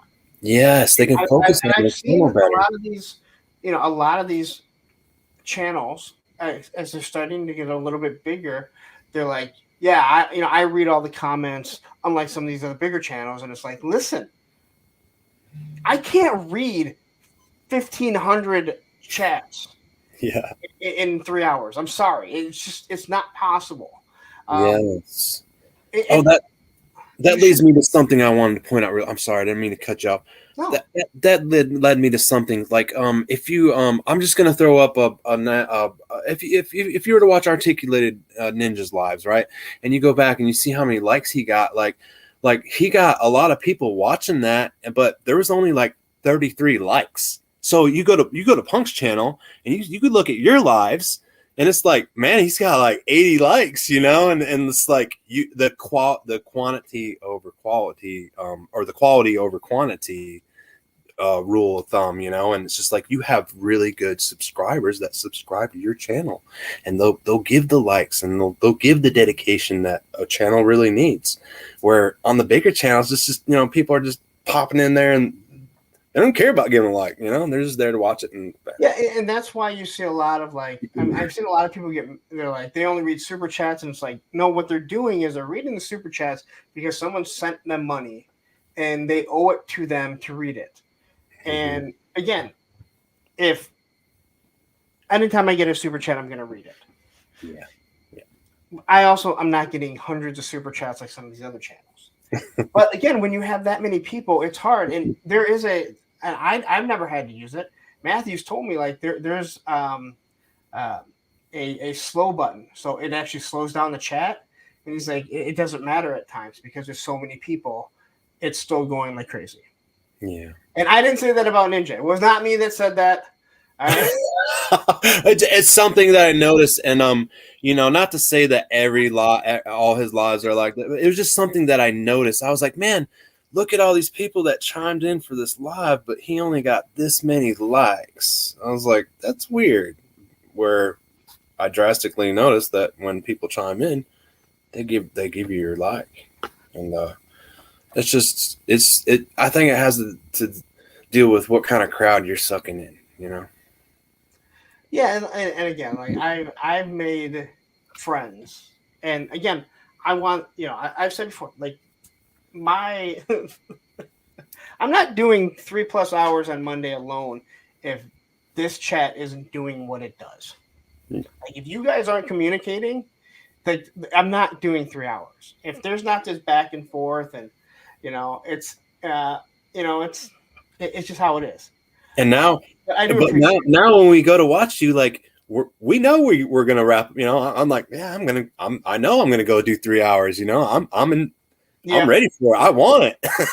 And even Tony's like, you don't have to do 3 hours. I'm like, I know, but for me, like for my Mondays, I look at it as like a TV schedule. I'm scheduled at 9 p.m. till midnight. And yeah, I obviously run over a little bit, but like that's what the schedule is. I look at it as it's not that it's a job per se, but it is a job where I have to be here at this time. Yeah. And I'm not going to call in. I don't call into work, so I'm not going to call into that. Yeah. And I've just already dedicated this time slot. There's a reason why I don't want to do 3, 4, 5, 6 live streams a week like a lot of people do. I can't. I don't. I need to decompress from this. Yeah. But congratulations on hitting 1,000. Thank you so especially much. in 6 months. That is awesome. But your content is really good. So that blows me away just hearing you say that. I mean, like I said, I'm starstruck just by every time I'm on with you, and that's awesome, man. Thank you. Dude, if I wake up and my fucking legs are between a 2x4, I promise that wouldn't happen. Not this time. But yeah. Anyway, yeah. Just remember the little people as you come up. That. Oh yeah. And again, I'm bringing them with me. Yeah, I mean, talking to you, like I don't get that vibe from you. Thank you. But yeah, that's what I was trying to do. I was trying to help, people that are, smaller channels than me. And the other thing I like to do, and I'm just like this in general, like in general, like if I can help someone out to avoid something that I made a mistake of, why wouldn't I? Like, why am I going to watch somebody struggle, whether it's skateboarding or doing YouTube or anything, when I know how to fix it for them and be like, hey, listen, that you're doing that wrong. And Yeah. I hate saying that. Like, hey, why don't you try it like this? Because I used to try and do something like that too. And then I spent way too long to figure out it's an easier way to do it this way. Yes. Some people don't want to give. People don't want to help. Yeah. Encouragement and words of wisdom and advice is how we better ourselves. And we have to be able to accept that and make changes to make ourselves better. Gasland says it'll be a pair of shackles. That way he can still walk. Hey, you guys been peeking in my windows, man? No. And Allison says, do you ever know you're my hero, Lawrence? You're the wind beneath my wing. All right, this is going off the rails now. I think they're all just jealous because they don't have the hoodie. They're not. They don't have the cup yet. You guys appreciate all that. You guys go on there and order that stuff from Punk, and that's the first step. No, I got it because I just wanted it. So, before you had your kid, you went into being an electrician, right? Yes. All right. Yep. So you have your first kid. Now, is it with your wife now? It is not. My first kid was my son Gabriel, and with my ex Amanda, and we had a daughter named Madison. So we had a boy and a girl. Those are my first. In between there, I had a fling with another woman, and let me put the brakes on right now. I communicate with all these women. We are super friendly. I'm not on child support or anything like that. I'm a good dad, and they know that. And we still communicate. And of course, when you split up and you have kids, you got to just communicate and keep it real for the kids. So you're supposed to. Yes, so that's not an issue. We all hang out and everything. In fact, I went and put a water heater in my ex's house just a few weeks ago, and she didn't have the money or what. I had a water heater in my garage, a brand new one, a gas one. I just took that and went and put it in. I was like, just give me like $400 whenever you can, whenever just to cover some of the material. And that's the type of person I am. If I can help someone out, I will. Yeah, I can vouch for that. I can 100% vouch for that. See, like Should always share the wealth. I can fly it. I got one over here. It's so light. Like I forgot how light it actually is. I don't have my missiles on or anything, but yeah, we can fly them together. See, now they look like the two that I saw today landing. Does that one have landing gear? This one, oh, I love this, man. Like this one. Look, the landing gear comes out, I think, a little better, but it doesn't have the front. I have it somewhere in a box somewhere. But I was like, oh, if I'm going to clean that one up, I was working on this one too. So, yeah. What he says: number one lesson in life: treat people the way you want to be treated. It's simple. Absolutely. Honestly, like it is. Again, you can't say it any better than that. Yes. And that's why, listen, when I say, hey, people come into my stream and they're ripping on me, I dish it out. We have not had anyone that is, and I think Matthew would agree, we haven't had anyone that's come in that's been just rude, like just flat out rude about shit. It's all in good fun. And I dish it out, so I better be able to take it. And it's way more fun. It is fun. And hell, I walked in the Sergeant Reds today to look at the Mythic Legions. And he's like, "There's some trolls on the bottom level for you." Yeah. Like, okay, that's real cool. I have not got into Mythic Legions yet. I have not bought the first one, believe it or not. I picked up this today. Okay. It is. I don't know. Nice. I look at my big screen over here. Amazing. Nice. Hold on. I don't know where my mouse went. Yeah, I'm blind as a bat. Everyone knows that. Her face is, her head sculpt's absolutely amazing. Yes. And I'm just like, yeah. But I wanted to pick up one for the new wave. Yeah. I'm going to dip into it. Oh, it's scary. It can be like, I'm not all in like some people. Yeah. If there was more Joe stuff out right now, I probably would not be, but I'm like sitting here waiting. So all right, so you have your first couple kids. Mm-hmm. When do you meet your wife? And is she your wife? Yes, that is Missy is my wife.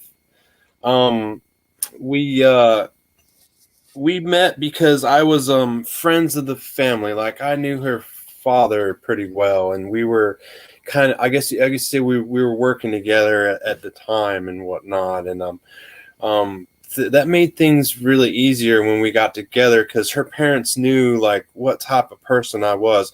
We do have a 13-year gap between us. I thought she was much younger than you. Yeah, she's a little bit younger, but her parents were they knew like how good of a guy I was, and then we didn't have no problems with that.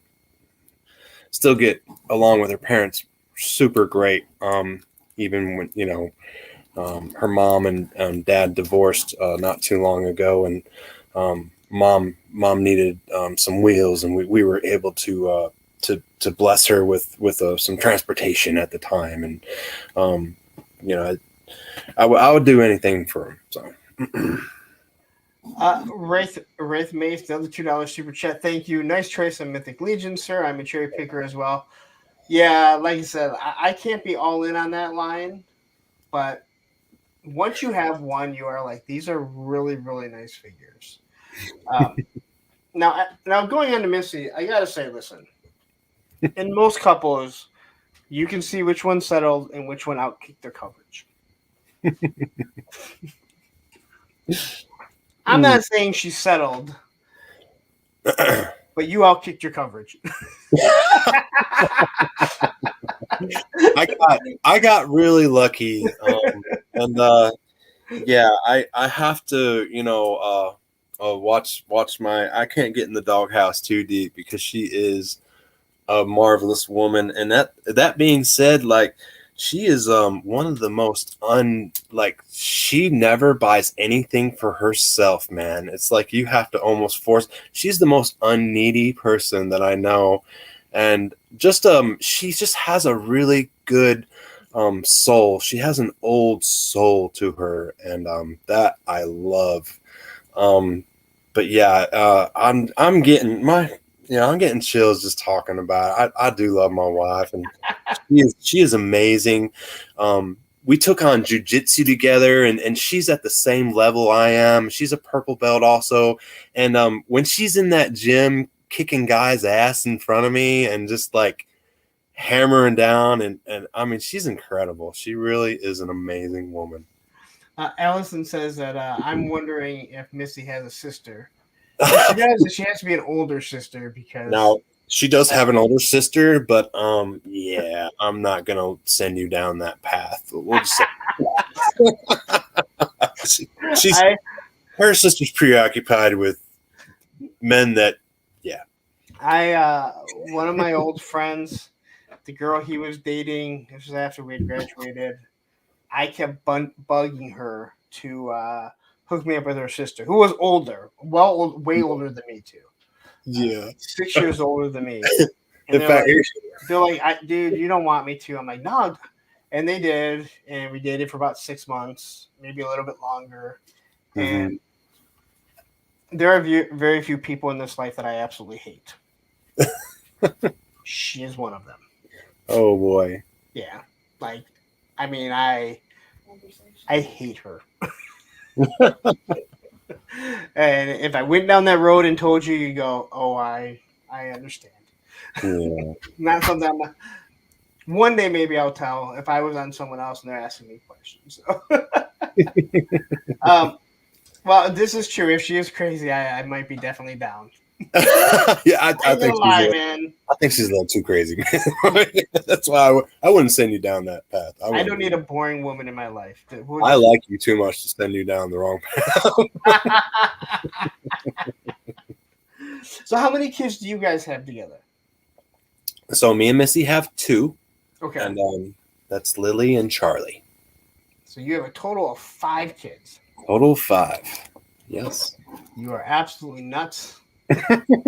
I'm definitely done. Are you for sure? I do have to make that final.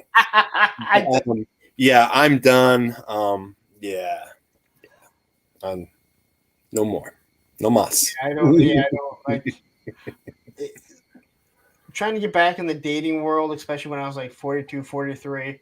You're in that age where a lot of these girls that are in their 30s, that I think is acceptable to date, they still want to have more kids. And you're like, nope, no, I'm done. Yeah, you're like, oh, have you been fixed? Hold on a minute. And they're like, oh, so you can still have kids. I'm like, no. I'm telling you, I don't want kids. All right. I'm not paying child support for 18 more years. I've mastered the pull-out game.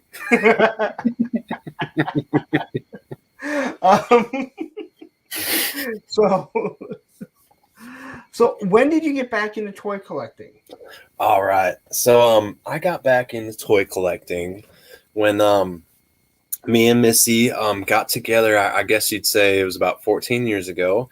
And it was we were at the mall, and I walked into a KB toy store, right?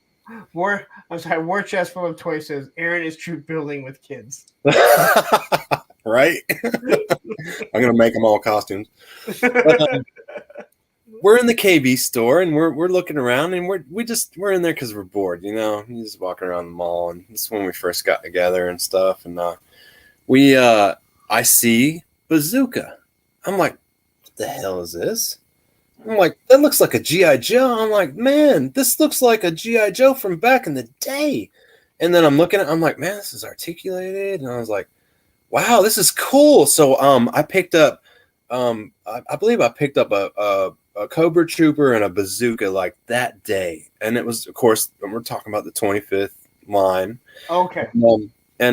I was just like, wow, this is awesome. And I started collecting the 25th line, and I had quite a bit of it.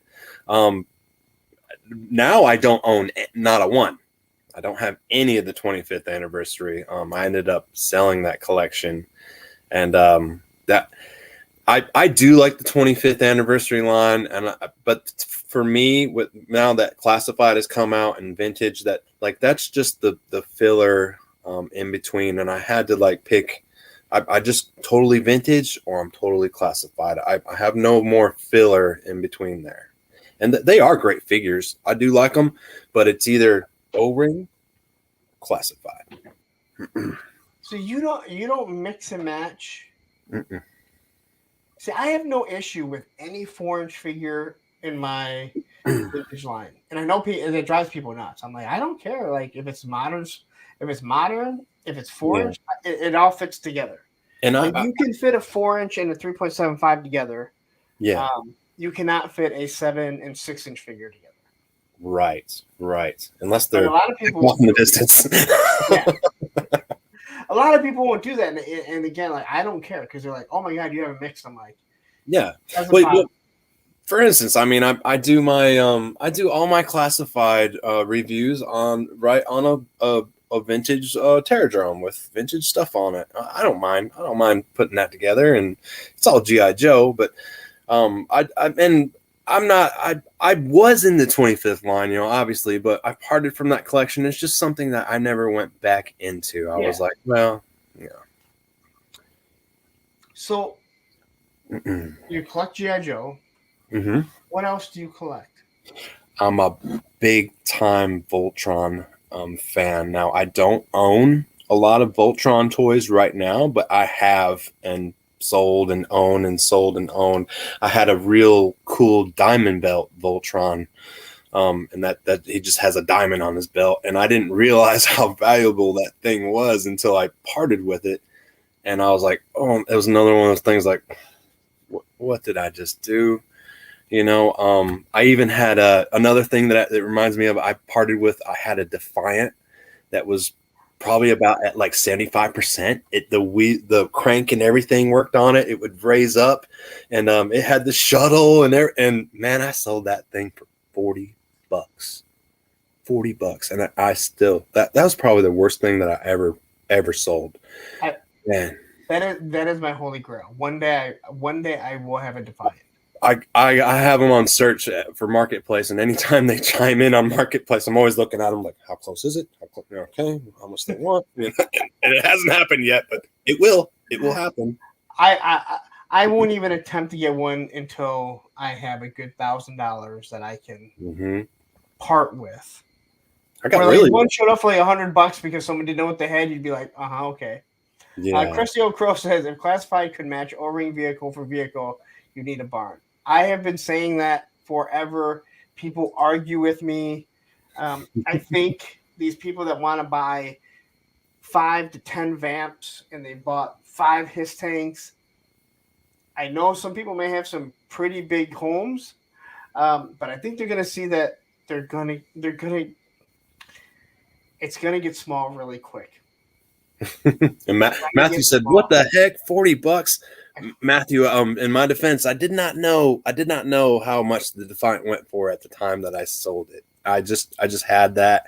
I acquired it from somebody. It was actually given to me. I didn't know the value of it. Did not. Boy, do I now. Melissa Purcell says, the question is, what doesn't he collect? There is my better half right there. I saw Melissa. Never been here before. I can't put 2 and 2 together. New to the chat. How about that? Hey, babe. Well, thank you for joining. Listen, you may think he collects a lot. I promise you, there's always more to collect. Don't tell her that. I promise you. I'm break right now, so I'm on a break.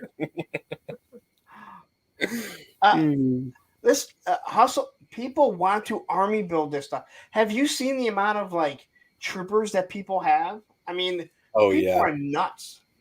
Oh yeah, that's why I do send some like the vintage figures that I send out to you. Like I do have a tackle box full of troopers and stuff that I've just been collecting and buying and all that. I did have them displayed at one point and out and about, or all through my collection. But right now, all my 3 3/4 are stored away in boxes and tackle boxes and just nice boxes, just sitting aside out of the way, because I'm in the process of making some nice closed cabinets and display cases that are going to mount on the wall that are going to hold my 3 3/4, nice lighting systems and whatnot. I have the wood for it all. I just haven't got around to make it. I bought all the stuff to make it, plexiglass, all that hinge work. I just haven't made them yet, but that's something that I was going to do around the time that YouTube started kicking up, and YouTube's kind of consumed a little bit of that time that I would have normally put into my display collection or whatnot. Okay, so Woody says, I sold my Defiant only missing the umbilical cord for $2,300 on Facebook Marketplace a couple months ago. Okay, so nice. My Holy Grail is Defiant, and I guess when I have $2,000 of disposable income, I will start looking for one. Good deal. Things do come down, because I was, when I was looking for a Rattler, they were going for $250 easily. They've come down a little. They're still expensive. You can assume to pay $200 nowadays for a good Rattler. But yeah, they have come down. There's no doubt about it. I was looking to sell this one.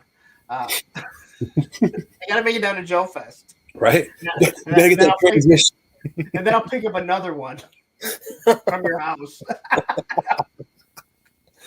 Do you know how to get down here? I sold that Rattler. Could you put that one in my back? Yeah. Is Aaron Payne in the chat? I've been watching the chat here and there, but no, he's actually on another show right now. Oh, okay. Yeah. So we'll save my question. I think I'm gonna be on with him tomorrow night. I think. Yes, you will be on tomorrow with him. We'll talk about that. I should have put that in the description. I have Matthew or Ed throw a link up to it in a little bit.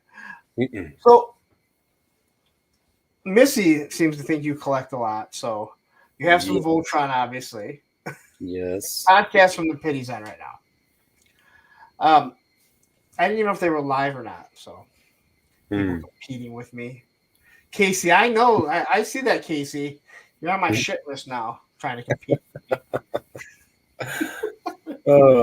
This YouTube is not big enough for the both of us. Casey's one of the hosts of Podcasts from the Pit. So, okay. Yeah. I lost my train of thought. So we were talking. Yeah, is that really all that you're collecting? The G.I. Joe? No, I'm into the NECA Predator. I'm into Silver Hawks. I'm into Super 7 TMNT. I'm into Super 7 Thundercats. I have a huge vintage Thundercat collection. Goodness, I wish we could do a spin around my room right now. In fact, I was gonna do this stream from my room so we can but I ended up out here. I think the only person that has walked us through his stuff on the show was PNC. Oh, okay. His stuff, he had all these video games. Excellent. Honestly, it's one of my favorite episodes that I had done because it was someone I really hadn't talked to very much. We had talked, but and I'm like, I don't know if people will be interested because I collect all these video games. I'm like, that's exactly what I want. I mean, I want to talk to people that collect other things and see what they like. And his stuff was absolutely amazing. Matthew said, no, not Super 7. Yeah. How about these? You collect these? I have a story about Garbage Pail Kids. I want to hear it. Story time. So when I was younger and the Garbage Pail Kids come out. All right, so this is going to shock some of you, but I may have been spoiled as a kid. All right? Getting the aircraft carrier and 8 shipwrecks is not like the only thing that I got. You got an aircraft carrier? Yeah, I don't know if you knew. One day I'll tell the story about it. So, I mean, I went to WrestleMania 3. uh, the Nice. aircraft carrier. I mean, I had everything. And when the Garbage Pail Kids came out, no one had a complete collection because they were very hard. There was hard. My mom just went out and bought me a box. So I had all the cards, and then I would, you would trade other ones. Yeah. She did that for the first 4 series. Just bought me a box right when they first came out. So right away, God, now that I'm looking back at it, God damn, I was spoiled. They loved you. So Garbage Pail Kids were big. G.I. Joe was not. And I was over a friend's house, and we really got into playing blackjack. And we were playing blackjack, and I remember it was a whole thing, like the whole G.I. Joe red carrying case, just full of Garbage Pail Kids. Oh, wow. Everyone that I had. Oh, wow. And I had, playing blackjack, I had 20. He had 21. Oh, wow. And I lost all of them. And he said, man. he had all this G.I. Joe stuff that he had won. And he goes, oh man, I feel bad. He goes, why don't you take all that G.I. Joe stuff? He goes, I don't want it. I still have some of that G.I. Joe stuff. There was a Hiss tank in there. There was a Stinger in there. There was a Moray, and there was all kinds of stuff. And I still have some of it today. I think I've actually sold a few things off in the past. Let me see. I'm taking note. Send Punk, GPK, and red case of GI Joes. Gotcha. I mean, it was the first 4 series, and I think now it bothers me more because it was something my mom bought. She passed away, so. But you're not really thinking like that. Like I did. Right. I look back at it now that it should have been more special to me, but they really didn't mean much to me. You know what I mean? Like it's the thought and the memory that I remember with her. Getting them for me. So maybe they should have been more, but I didn't have a connection to them like the G.I. Joe stuff. Yeah. So. Yeah, that was my story with the Garbage Pail Kids. I still think about it because I see how much some of them are worth, and I'm like, oh man, I had them all, and they were all in good shape. Oh god, I seen a case of Series 1 go for like $30,000, like unopened series. I was like, oh my goodness, it makes me decapitating. Oh, the Star Wars seem like pennies. Crazy what people will spend on something they want. Hey, if you have the money and your kids are fed and your bills are paid, good for you. Yeah. But yeah, I did a lot of stupid stuff when we came. Me too. And read this stuff, but we all did. We were kids, man. We didn't really think anything of it. We're working on the time machine. We'll go back, correct all that. So, with your channel, what inspired you to start a channel? It was actually I was on Facebook a lot, and and this is my worst fear because I've gotten into some spats on Facebook, not realizing that I would be a YouTuber later, and there's a lot of drama and disagreements on Facebook, and people are just reading words wrong. Yeah. And complete strangers would come up to me on Facebook and message me and be like, man, do you have a YouTube channel? I'm like, no, why? And he's like, man, you should start one with all the toys you collect, and you're crafty with your diorama stuff. They're like, you should maybe think about doing one. And I just got that kept coming up. It seems like people kept asking me that. And I was like, you know what? I'm gonna give it a try. I'll try YouTube. And that's how it started. And so it started just doing that. Mm-hmm. Was there a point where you thought, hey, you know what? I want to grow this?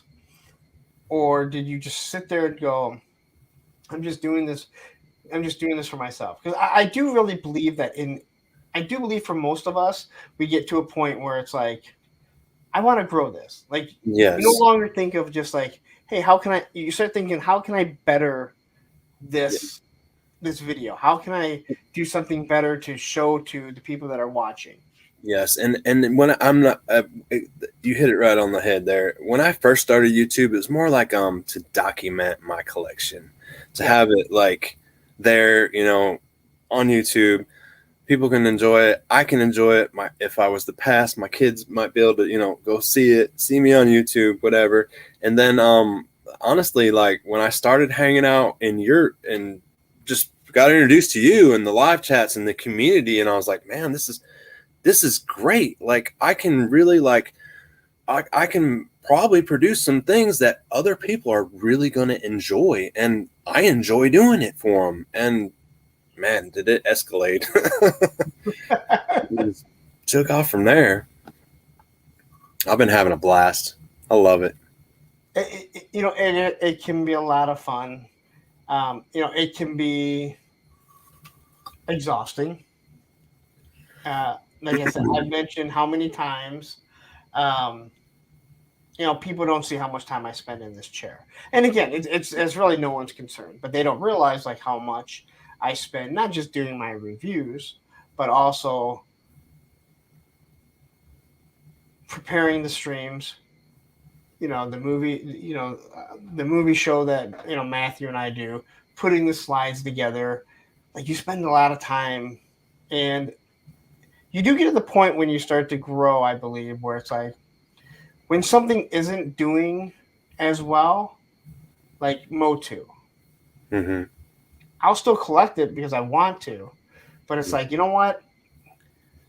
It is exhausting getting everything set up and then doing it, and very few people enjoy it with you. So you're like, you know what? I'm just gonna enjoy it by myself. A matter of fact, some of these duplicates that I bought to army build, I bought the Crimson Vipers not too long ago, Mm-hmm.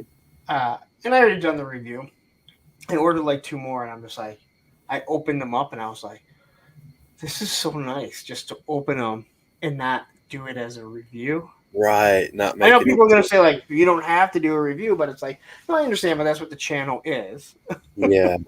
And I do sometimes you'll just see me open some toys on live just because, the toy's been sitting around, and I'm not going to get around to doing a review on everything. I can't review everything I buy, and I'll just open Oh, stuff. you can.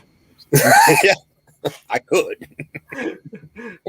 Yeah, and again, you'll see things on my channel that like not everybody watches them, but I do want to review them because I do like them. I don't care if it's going to be a lot of views. I want it on my channel because I like it. I know it. I know where all my big views are, and I still pump out those videos, but I don't care. I'm going to do whatever video I want to do. So Hustle asked a question to everyone here. If you could only collect from one line for the rest of your life, what would it be? Oh, 100% G.I. Joe. Yeah. Okay. Yeah. You're like, it's G.I. Joe. 100%. I'm willing to bet the majority of the chat here in my chat would say G.I. Joe. Yeah. It's an amazing line. It is. And it means, again, like to me, G.I. Joe means so much because it is my childhood. Yeah. My mom had bought me so many figures. My dad obviously had bought me so many figures. But there is something just very special about it. Yeah. It's almost magical in a way. And it is, because you know what? You're never going to have that feeling again as when you were a kid.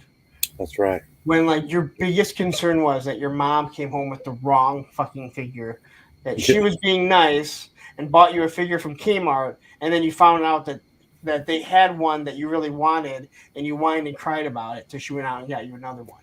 Yeah. I was maybe spoiled. Mom, I didn't want Road Pig.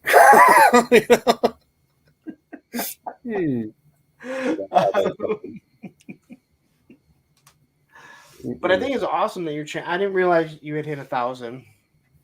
like I said, I get so distracted with other things. I watch a lot of unsolved crimes and stuff Yeah, like that on YouTube. I just put it on, and I go do my jobs, and I'm listening to it, or I'm driving while it's playing. I get stuck on that too. Yeah, And then that's like all that filters through YouTube for yeah. like the longest time, and you're like, oh my god, I haven't watched Screen Crush in like a month because nothing is shown. Also, there've been no movie, so there's no reason to really watch Screen Crush. But I'll get stuck on like live footage from like body cams and stuff, and just watch people be ridiculous or drunk, or just sometimes it's really serious. But yeah, I get stuck on live footage sometimes, and I'll just watch it and binge on it. Bobby says my mom thought Corpse and G.I. Joe were the same thing. Well, Bobby, your mom was just ahead of the game because Steel Corps are now a G.I. Joe thing. Mm-hmm. She was on it. She's just a little bit ahead of time. Yeah, I'm kind of with Jay Astro here. Why wouldn't you want Road Pig? I think Road Pig was awesome, by the way. It was Crystal Ball. Mm-hmm. Not Raven. Zanzibar. Oh, I love Zanzibar. He's like my favorite Dreadnought. Mm-hmm. I got him. People hate him. I still have my original. My Zartan, Zorana, and Xandar are all my original ones. I think he was the first Joe with like real hair coming out of his head, right? Am I correct? Zorana had it coming out like the plastic piece. Oh, okay. Oh no, you're thinking about Zanzibar. Yeah. Yes. First Yeah, Joe with Derek right there. Zanzibar, he's cool. I said it before. I don't care what you say. I said it before your comment came up. It's like in Aaron's chat when like you won, but he put someone ahead of you. I'm gonna make the winner.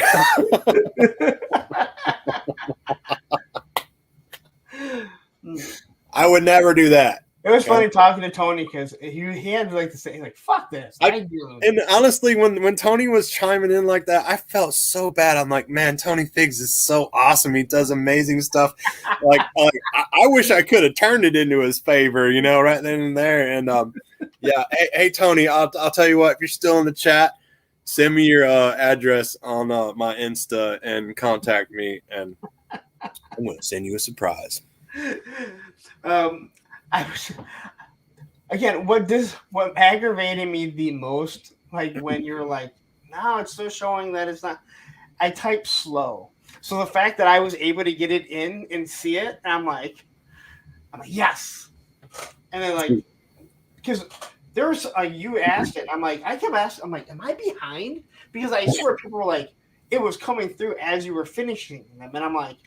All right, fast. Like it doesn't go through that fast, right? Like every time I make comments, like when I'm in your lives, like I'm pressing my voice command on my phone. I'm normally like watching on the computer, and I'll have my phone going, and I'll just do all that, so I don't have to type anything because I'd be like, my computer sits right here. I'd be like all stretched out, and it's just uncomfortable. I just hold my phone and talking to it, and sometimes stuff comes out really weird. I am I still struggle with the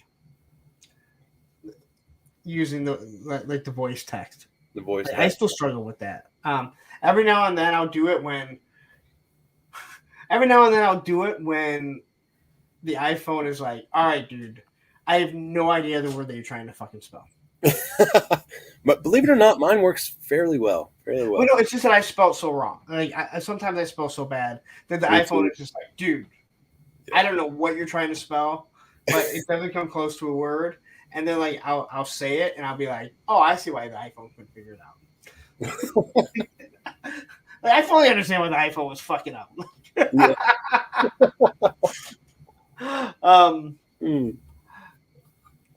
Let's see here. Hustle says, I second the message. I need all the Dreadnoughts in figures. Hey, listen, we're gonna get them. Like, we're gonna get them. I mean, yeah, you gotta just be patient. We're gonna get them. We got a good bit. Yeah, there's a lot of stuff. Woody says my 18-year-old daughter showed me how to calibrate your iPhone to your voice so it understands the words. Oh no, it understands the words. It's when I'm trying to type it out that it's like, dude, did you graduate? Is that right? Is that right? I'm so glad that my kids got their mom's smarts because, listen, I was one of those kids. I could do well in school, but I had to really try. Like, I passed all my classes, but I had to try to get A's. Yeah. My daughter just gets A's. My son would if he do his homework. But next year is not my problem. I only got 2 A's, and they're in the beginning of my name. So, Aaron.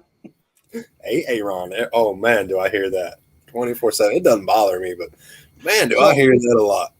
We hired a guy named Aaron, and everyone refers to him as Aaron. And I asked him, like, does it bother you? And he's like, not at all. Yeah, because I feel it is a good skit, and I've heard it all my life. I feel like that. It seems like the people that are now called Aaron, they don't seem to get mad like a lot of other people when there's been something said about their name, like it drives them nuts. Where everyone seems to really just kind of take that as a badge of honor. Like, yep, yeah. Aaron. Yeah, because it actually takes a lot long. It's actually a lot more syllables to say Aaron rather than Aaron. Right. Oh yeah, they want the extra effort at that point. Yes, and the skin is just so good. That skin is just so damn good. Yeah. That's one of those ones that every couple of months you go back and you watch, and you're like, it hasn't got less funny. Yeah, he gets. I laughed throughout the whole thing. D-nice, you mean Denise? D-nice, you mean Denise? D-nice, D-nice. One more time. Oh man. I love that shit. Anyway. Good stuff. So where do you see you wanting to take your channel? We're definitely gonna keep pumping out diorama builds. I really do love the adventure locations that I do. I'll go to a new WMA or a park, and I got some really great ideas for that in the summertime. I just kicked this stuff up over the wintertime. The bad part about wintertime is the woods are kind of ugly. The creeks are ugly. But wait till I get down there in the springtime and in the summertime. It is beautiful. There's ferns everywhere. I mean, it's Fern Gully, in some of these places I go to, and it is really beautiful scenery. And I'm not scared to take 100 GI Joes down to the creek with my HISS tanks and set them up, put them in the mud, and we got a little storyline going to the Cobra Army outdoor adventures that I've been doing. It's been a lot of fun, so I'm definitely going to keep those going. They get a lot of views. Everyone seems to love it. I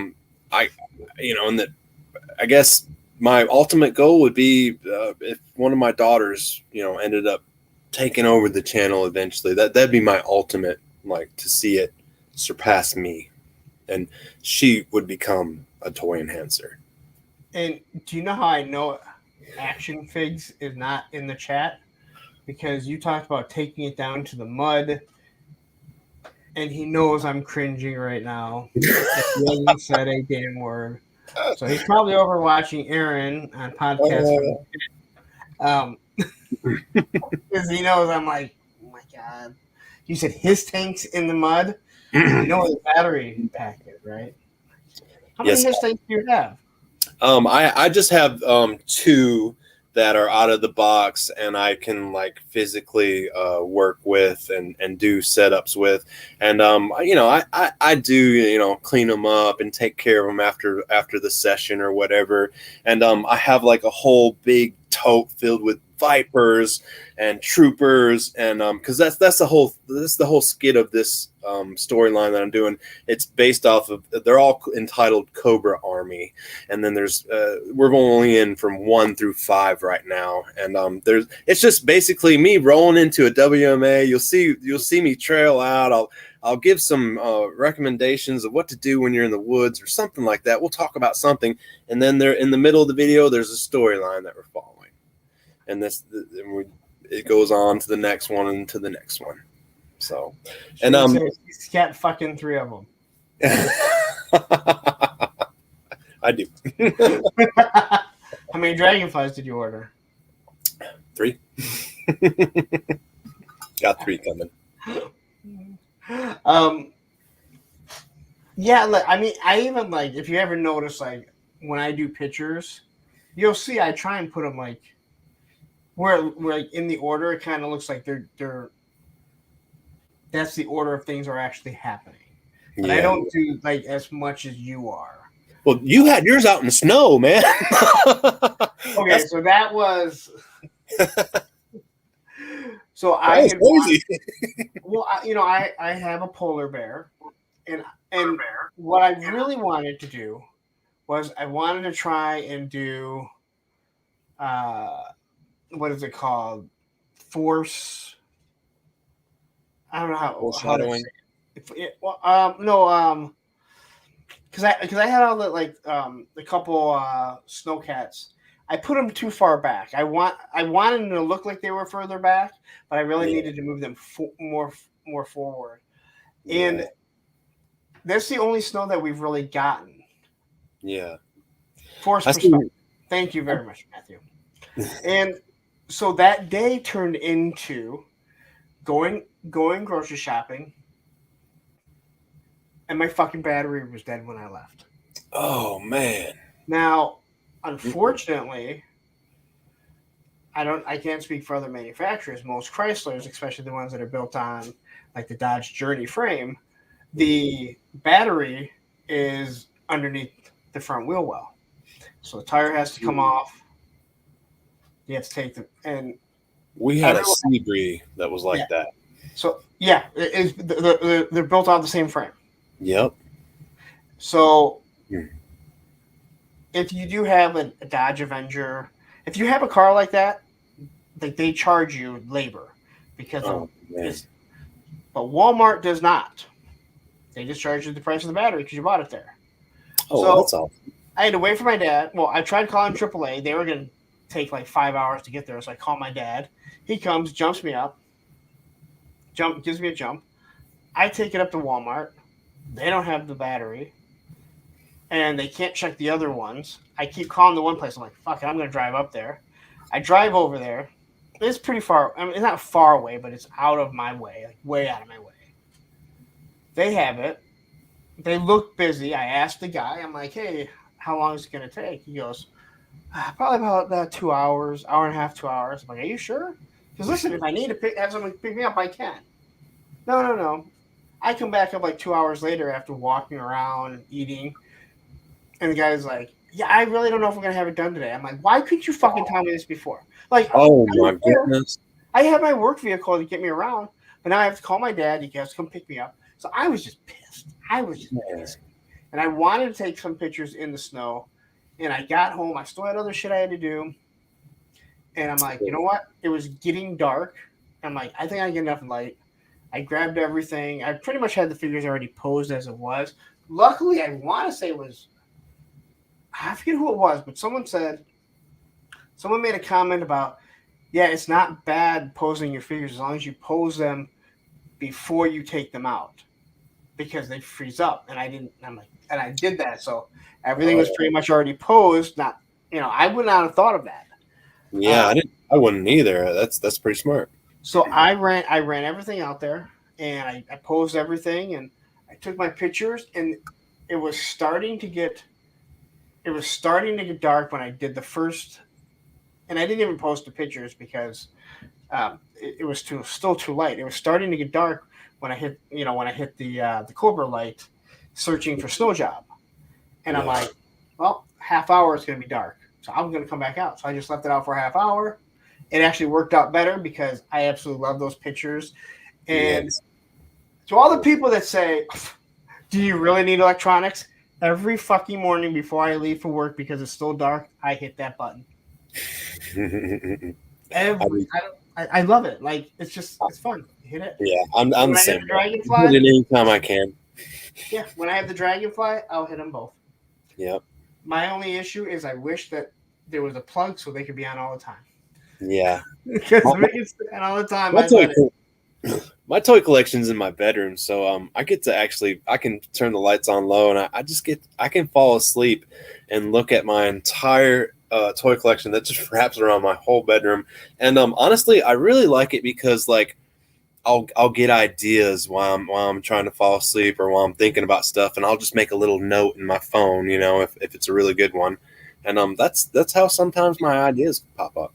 So right now, your toy collection's in your room, and you have these ideas, and Missy's like, "This is why we're not having another kid." He's looking at fucking toys here. well, she's a big part of why it's in there. I'm only allowed to have the collection in one room.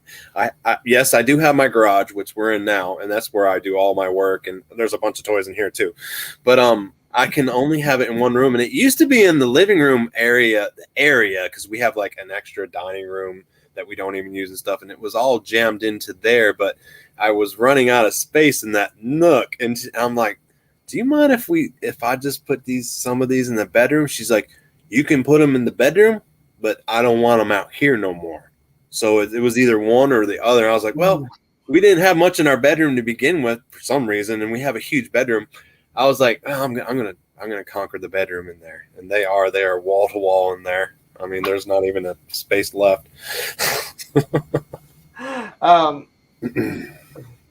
Down south said my stuff is in different rooms. I never hit my light. Always. At least once a day. But you know what? I do this too. My UV light.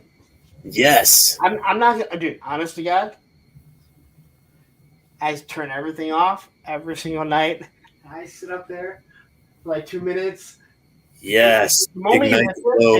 But I glow that. You actually can't see it. It's actually the shelf above it. I do the glow in the dark every single fucking night because I'm a fucking man child. Yeah. I love my UV light, man. UV lights are awesome. I love it, and I'm like, what else can I get? I mean, this thing, unfortunately, as much as I like the Headless Horseman, it does not glow as well as a $140 figure should. I understand the paint, but that head should glow like crazy. Yeah. The $15 Scare Glow is still the king. Yes. That UV light is a game changer, though, if you want to ignite something and get it. Oh, yeah. It is a game changer. And I've thought about getting like a UV light that just plugs in and like mounting it to the shelf above it so it's shining on it so when it turns it off. But then I'm like, ooh, I don't want a UV light on my toys for that long. Because you know what UV does too.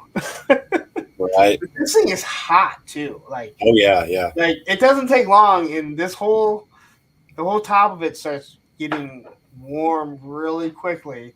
You're not gonna burn yourself, but you're like, damn, this is wow. So I'm watching this on this, and I just realized how I grabbed that, and it looked wrong.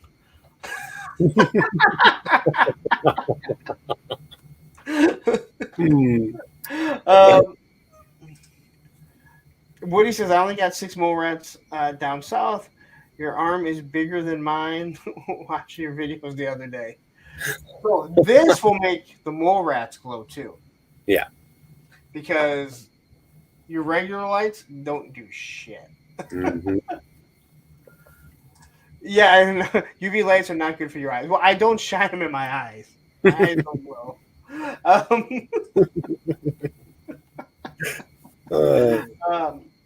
Woody says, I bought that light the other night, Lawrence, and I ordered a blueberry. And by the way, that works awesome on my mole rats army. Yes, nice. We didn't know that they glowed.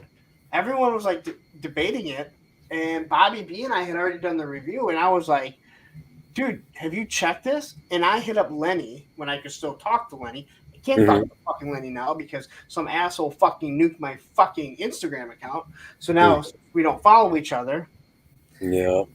Fucking dickhead. Viper Island. That would be fucking drowned in a fucking island. Maybe he'll be at Joe Fest. Yeah. We ain't letting that Canadian in over here. But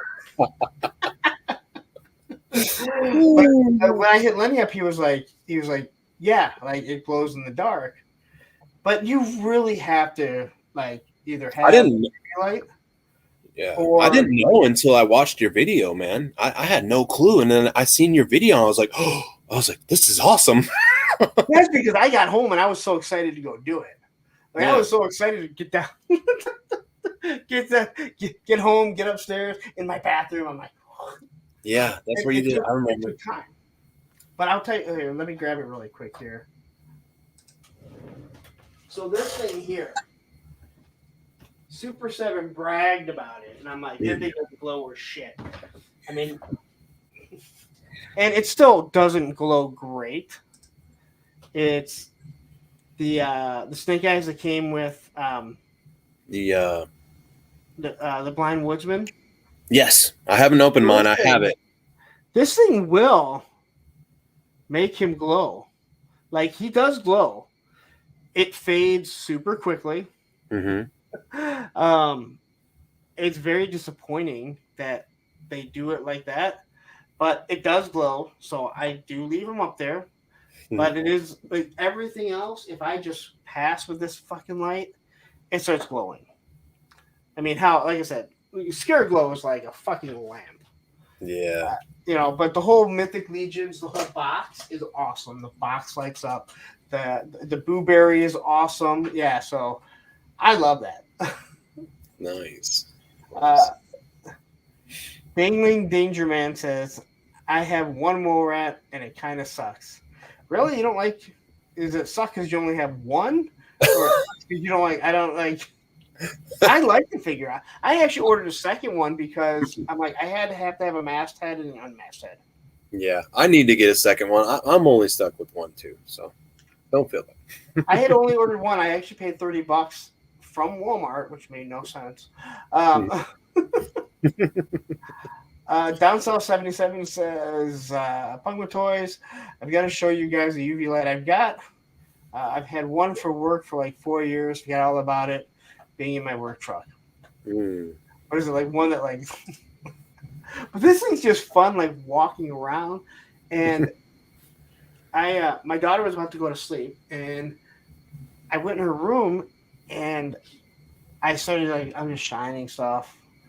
And she's like, and she collects Funko Pops.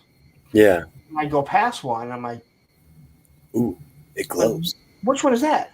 And she's like, oh, that's the Sylvie you got me, the glow in the dark. I'm like, oh, something like lighting up. Yeah. I walk in, and I walk back to my room, and she like comes in like right after. I'm like, what are you doing? Here. And she throws down the Spider-Man shirt. And I'm like, what? And she's like, it's glow in the dark. You told me it was. I'm like, I shine it, boom, that thing lights up. What sucks is that I bought this Santa Cruz glow in the dark, and it did glow in the dark at first, but it obviously is a different glow in the dark, and it's been washed enough that it doesn't. Because I pulled it out, I was so excited, I threw it up there. I'm like, this thing sucks. Like, there's a point it doesn't light up. Oh man, it's weird how like when you go with a UV light like over your toy collection, like how many different glows you can get from toys that you didn't know. You can get a reaction off of. Not that they glow bright, but they seem bright. It's like, man, the different colors that they make up for, like the ones that don't glow in the dark. The different colors is just super cool. Yeah. But now I want more. Like, I think there was a glow in the dark Green Lantern that just came out from McFarlane, and I'm like, I should have ordered that. I know it was a McFarlane exclusive. It cost me an arm and a leg. I should have ordered it just because, I want it now. And Dangling Dangerous says, Matthew, I think that's it. It doesn't interest me. Not my 80s Joes, I guess. Yeah, and listen, if it doesn't interest you, that's understandable. But that is what will kill that is what will kill this toy line or any toy line, is if people they don't find interest in toys that aren't from the 80s. Like that's what. But I think right now there's more than enough of us. Like, yeah. I can remember when I saw my first classified out in the store, and I was like, this isn't G.I. Joe. I was like, what is this? I was like, man, this ain't my G.I. Joe. And that was my first initial reaction to classified. And now, I love it so much. I'm like, yeah, I've gotten everything so far. But I think, I don't know. It's not going to be for everyone. But, you start looking at some of these figures, like, and I said it, I believe, in the review. If it wasn't in the review, I said it after. But the wolf spider, I had no interest in. I looked at it. I was going to get it, but it just didn't interest me. And when I got it, I was like, this is a damn good figure. Yes. And then I went, I should have expected this, because Grunt had no business being that good when he was just a very boring figure. And Grunt is amazing. And Wolf Spider, I think, is the same way. Like, you look at him and it's like you could fit him in any era of G.I. Joe, and he just fits in. And Grunt was particularly nice because we got him for $11.99. I only bought one, I believe. I bought one for someone else. I only bought one.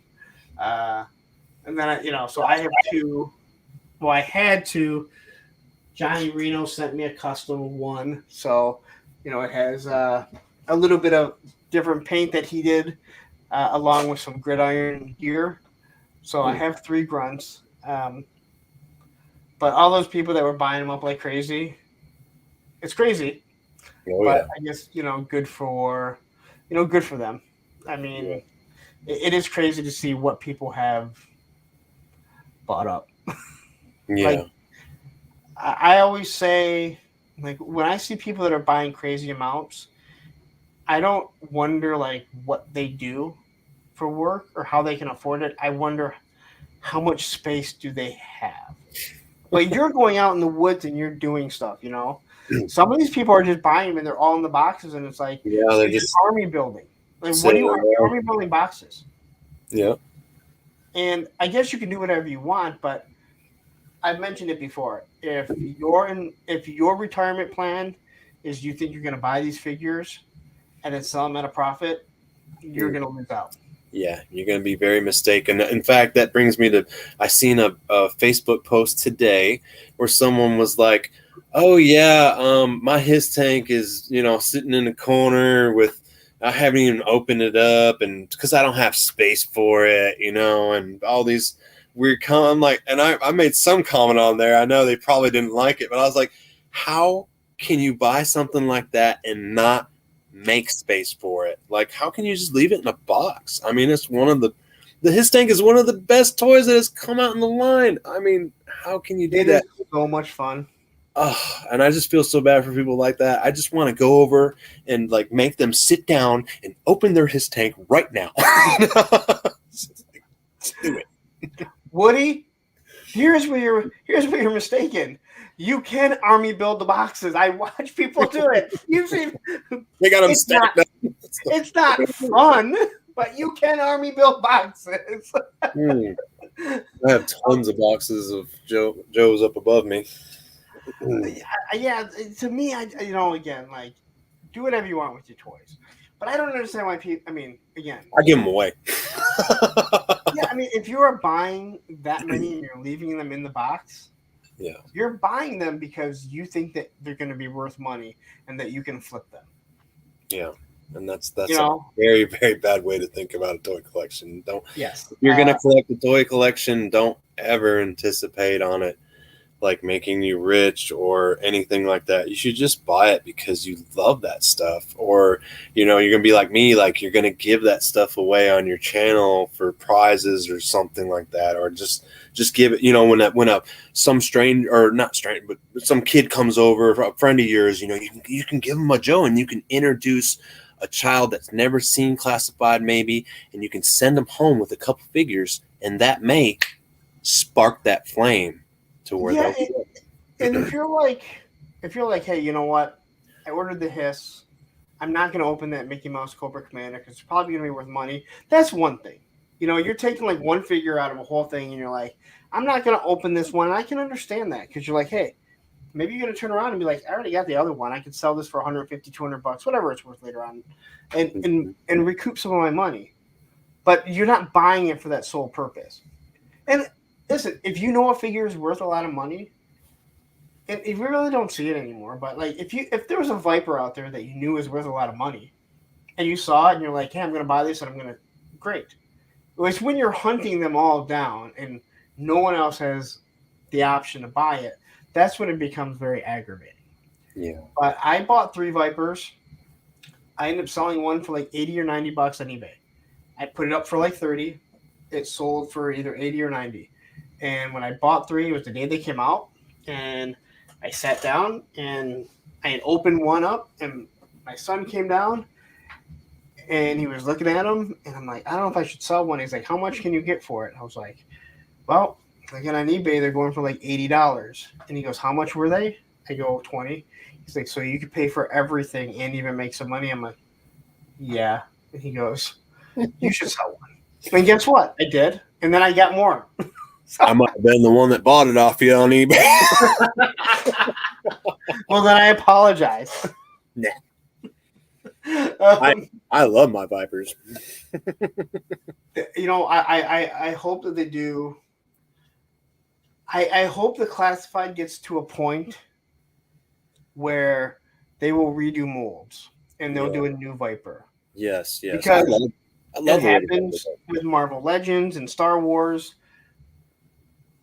I would like for them. The Viper is very good, but that secondary is so, it just impedes so much. They could do so much better now that they have a bigger budget, a better design, that they can just do a little bit better.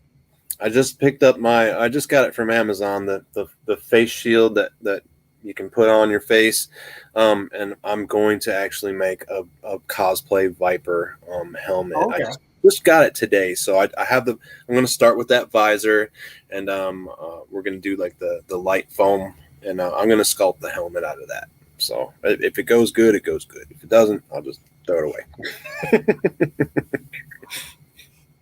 away. Oh man. So anyway, I'm just trying to read through some of these comments here. Punk's got a grenade you can borrow for that. Yeah. Though I found out it's a training grenade because it has a hole in the bottom. I found that out okay. when I went and got it. That's what the military people taught me. They said, no, that's a train. It still has the same weight. It's still Nice. Well, the firing pin is obviously out. The handle broke because I used to play with it so much. Yeah. I used to run around with this thing clipped to my bandolier that I had, and I throw it. Yeah. Which, honest to God, I can only throw this thing so far today, let alone 60-pound me. I can only imagine how many times this thing fell on my fucking foot running around with it. But like, think about it. I'm a kid running around with a pineapple grenade. Yeah. It has no explosives in it, but still. I would have already painted mine red. and I'm chucking it. I'm literally throwing it. Like, it never went through any windows or anything. Oh my gosh. Yeah, Woody 222. I was like, yeah. Well, yeah, I should just, I'll be sure to bring it to Joe Fest. In your pocket. Do we have a problem? Do we have a problem? Yeah. Do we have a problem? Light this whole place up. Oh, I'm sorry. I got bond money. I got the bond money for you, punk. Oh. Again, if you threw that at, like, I don't know how none of us ever got hurt throwing that thing because right. It is. I mean, it's, I don't know, probably 3 or 4 pounds of just pure grenade. Oh goodness, I'm glad I still have my eyeballs after all the BB gun and paintball battles we've done. I can remember one time we were in the woods playing with paintball guns, and I'm behind a log, and I poke my head up, and we're not wearing it with no face mask or nothing, you know. I poke my head up, and my buddy goes, boom, boom, and I get two blasts right here on my forehead. I'm like, man, that's when it sunk in. I was like, that could have just been both my eyes in a second. Oh, I got hit with an ice ball that we were having a snowball fight, and it was against like kids we didn't like. They were older kids, and my friend said, he goes, yeah, they were making ice balls, and I did exactly what you said. I popped my head up, and it was just at that exact time, and it hit me right in the eye, like boom, and just knocked me. Again, a little kid. I mean, I'm probably, I don't know, 9, 10, right across the street from my house. And my buddy was like, it was right as I popped my head up, and then boom, big ice. I mean, and that's harder than a baseball coming at you. Yeah, it's like the kids that used to pack rocks in the middle of the snowball. It's like, man, that's dirty. Unfortunately for me, I didn't have Buddy the Elf to start chucking snowballs at everyone. Yeah. Man, was he fast. I never liked snowball fights after that because of that. Like I always worried that someone's gonna be throwing ice balls and Missy loved that movie. I don't think people that live in warmer states understand what can happen when that snowball becomes ice. It's there's a rocket coming at you. or how much snow you actually get sometimes, man. It's amazing up there. We hardly get any. Like we've got like, honestly, got 3 inches. You know, it's like every girlfriend I've ever had, she's gotten 3 inches.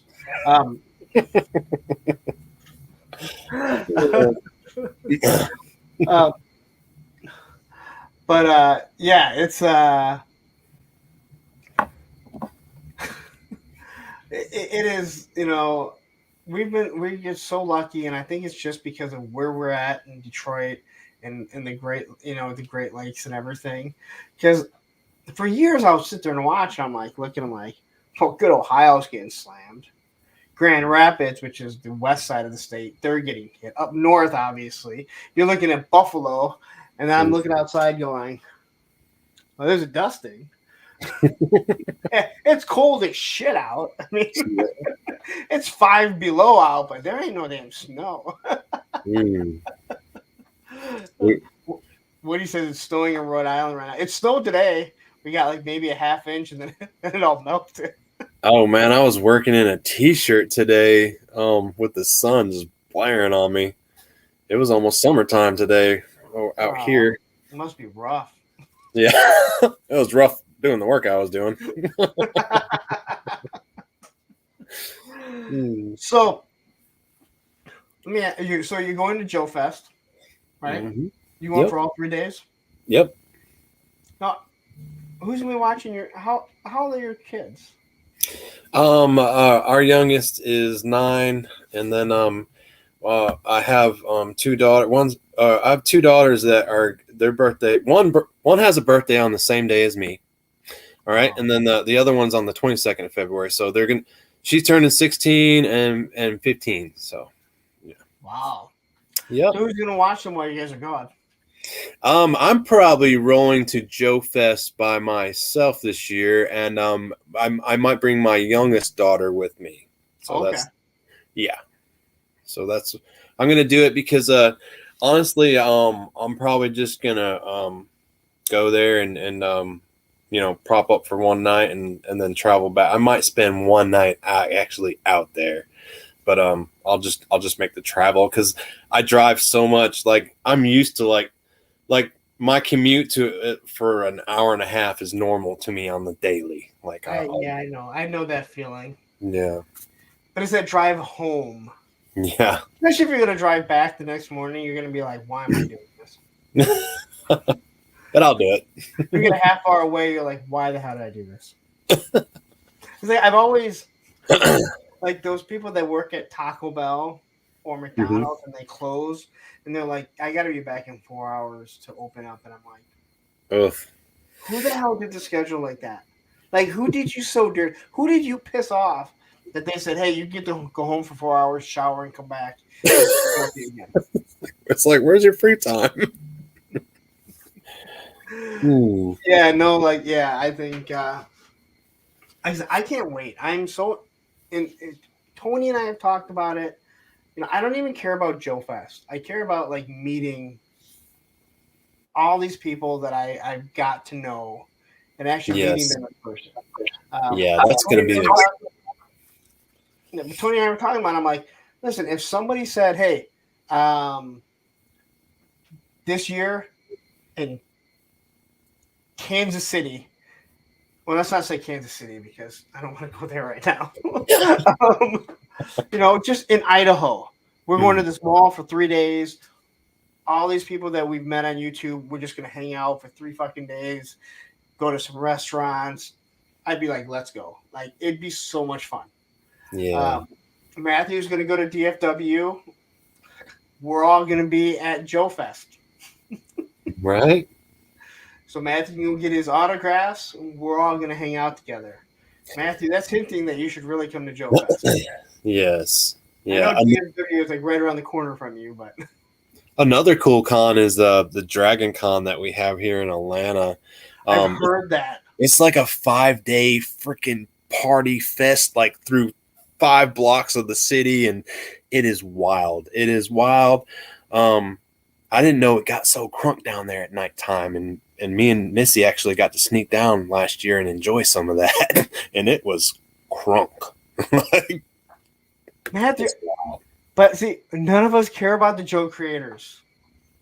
All the Toy Tube creators are going to be at Joe Fest. Yes. I can't wait. Like I said, it's. I mean, I think it's gonna be so much fun. PowerCon was fun, and I was only there for 1 day. Yeah. I really wish I could have spent all 3 days there because Ed and I had. I mean, Ed and I, we got pretty close. Just we talked about all kinds of stuff. It wasn't just toys and shit. Him and I went out. We went down and talked. Sat down for lunch and we're talking about all kinds of stuff. And sitting with the Hella Dope guys and Mr. Wonderful at the bar. Like we had a blast. I mean, it's just so much fun because again, it's not like you're gonna be with one person. Like I don't have to hang out with Tony the whole time. So many different people that we know without really knowing. It's like we met them, and I think this visual aspect makes it way easier than it's not just like in a chat room. We've seen each other, we know our mannerisms. If my hands aren't going, you guys will probably be like, your fucking hands aren't going like crazy. And plus, Punk, you're big enough now. I mean, you're gonna have a fan base coming up to you just wanting to meet you. That's like, hey, here's Punk with toys. We'll see. I mean, there were a few people. Snapping pictures. Look at this line. Waiting to meet Punk. There were a few people that like said my name at PowerCon, which it did shock me. But I've also been at Sergeant Red's where 2 people have recognized me. One actually recognized me from being on a Toy Kind of Mood, not even from my channel. And he's like, "Oh, you have a channel?" I'm like, "You gotta fucking." All right. You gotta let me tell this story now.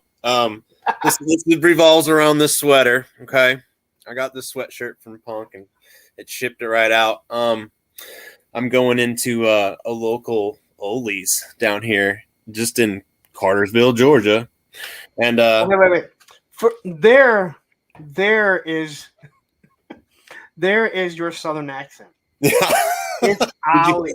Did it sneak out? Ollie's, okay. You always say Ollie's, and understand because the Ollie is the most basic skateboarding trick that almost everything comes out of is the Ollie. So I'm in this Ollie's.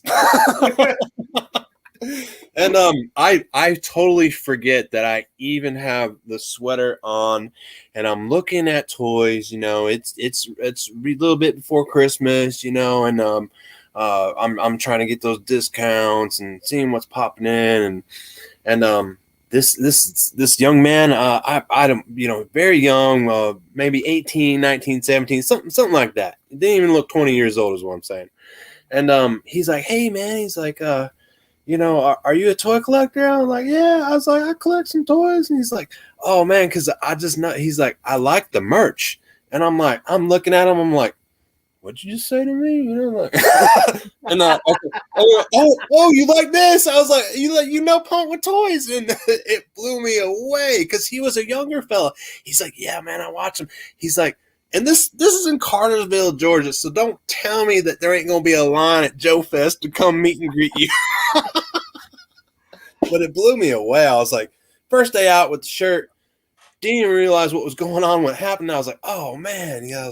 I was like, yeah, and I had just, I was about 3 months into my channel then, and I didn't even mention my channel to him at that point. I was just happy that he knew your channel. And I was like, yeah, man, Punk with Toys, That was the first day you came on Punk Spit.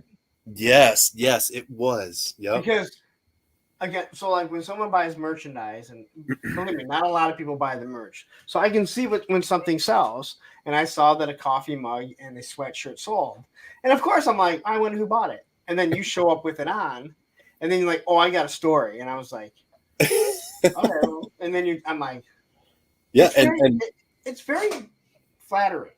Yeah. I know. I was like, if it's one thing I gotta do, I gotta let Punk know about this, And but sure enough, you had that, and I didn't even know you had the pit thing going on at the time. And I was like, I had just started. Oh, wow. Yeah, I was like, oh wow, I can hop on here, and I was a nervous wreck going on to that thing. I get a little nervous. Honest. Well, here lately, my lives, I'm not too nervous on. But even like tonight, when it's the build up, and it's like I get a little nervous sometimes. But then you get on there, you get on these live streams, and you get comfortable, and you're like, man, this is one of my buddies, and we're gonna just talk about stuff that we like to talk about. So you're very natural. Like you're very natural. But I'll say that there's days that Monday rolls around and I'm just like, I don't want to do it. I just had a long day. It's been a long weekend, whatever. Yeah. And that goes on, and within seconds, then I see that chat, and whether it's the ribbing on me or whatever it is, it's just like I am turned on. I'm ready to go, and it's just fun. It's not for everyone. Yeah. I remember, I reached out, Matthew, Action Figs, and, Allison. I said, I want people to be like straight with me. I'm like, hey, what did you like about the show? What didn't you like about the show? Because I always want to improve. And I remember asking Matthew, I go, I don't want to be boring. And he goes, oh, well, you are anything but boring. like you don't need to worry about that. Like, there may be some other things, but boring is not one of those things that you need to worry about. Anytime I've had a conversation about you with someone else, it's always been good stuff. Like, man, he's got an awesome personality, or he's a very likable person, and I totally agree with him. And I was just like, yeah, you're right, man. That's why I love it. I don't think everyone agrees with that I'm a likable person. I can honestly say that I have rubbed a lot of people the wrong way because I say the things that I believe, how I feel, but I try and do it without being personal. Other than Viper Island, the guy's a piece of shit. I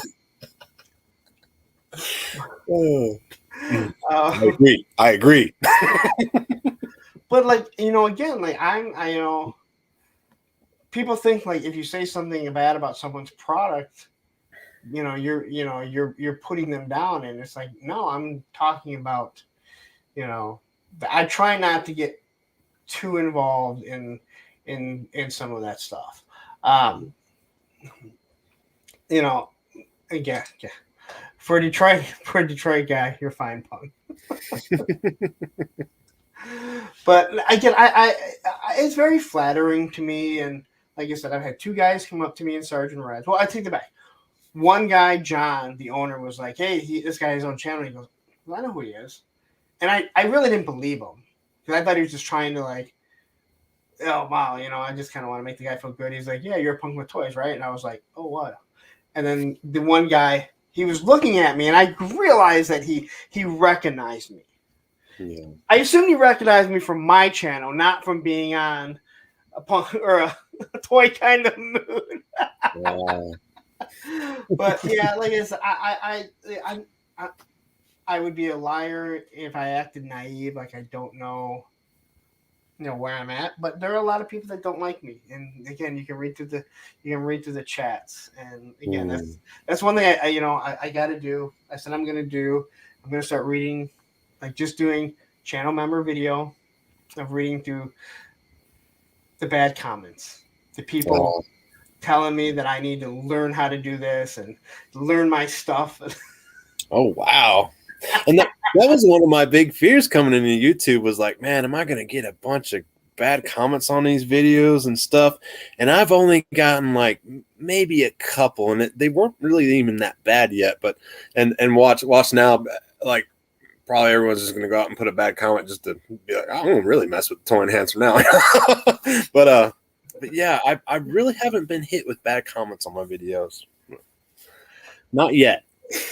It all depends on what it is. So Bullwinkle 80 says, I'm the guy that told Big Nerdy about you. So, you know what's funny is that when he said my name, I went back and I looked to see who, and I remember you telling me because it was on Monday.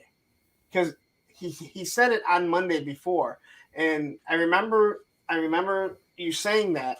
And I had gone back and I never saw the comment of where you threw it up there. And I believe you. I'm not saying I don't believe you. But because I was like, this guy, he didn't know my name because he said Punk with Toys. He left out the A. Like it is A Punk with Toys, And even at the end, it's what he had up there. And I'm like, you put my logo. It's right. We got Bullwinkle 80. Bullwinkle 80, you just subscribe. Here's what you do: you subscribe to Punk's channel, and then, or not subscribe, you join the membership, and then you can come. I know that comment right there, and you can come on his pit there and talk with us. Get the pit pass. Yeah. Yeah. Okay. So everyone has a channel. Like this was something. So this was something that people don't realize. So when I was doing a giveaway and I said, hey, put your channel name, and people are like, I don't have a channel. I'm like, yes, you do. You may not put anything on your channel, but you have a channel. Right. I'm like, what I don't want. So what I didn't want when I'm doing like the giveaways and how I do it, I don't want Bullwinkle saying, I'm John Denver. And then I was like, John Denver won. And then we're trying to find John Denver, and Bullwinkle says, oh, that's me. Well, how do I know it's you? I want to see that, like, that's the name that you need to put in. And people are like, well, I don't have a channel. And we're like, no, you do. It's you just may not put content on it. It is still your YouTube channel. Yeah. But a lot of people didn't realize that. And I had to explain it, which I'm like, okay. I feel like these people are probably like, oh, this guy's talking down to me. I know that it's a channel. No, but not everyone knew this. Yeah. Yeah, I don't know why that name came out. I don't know why I went with John Denver, but I did.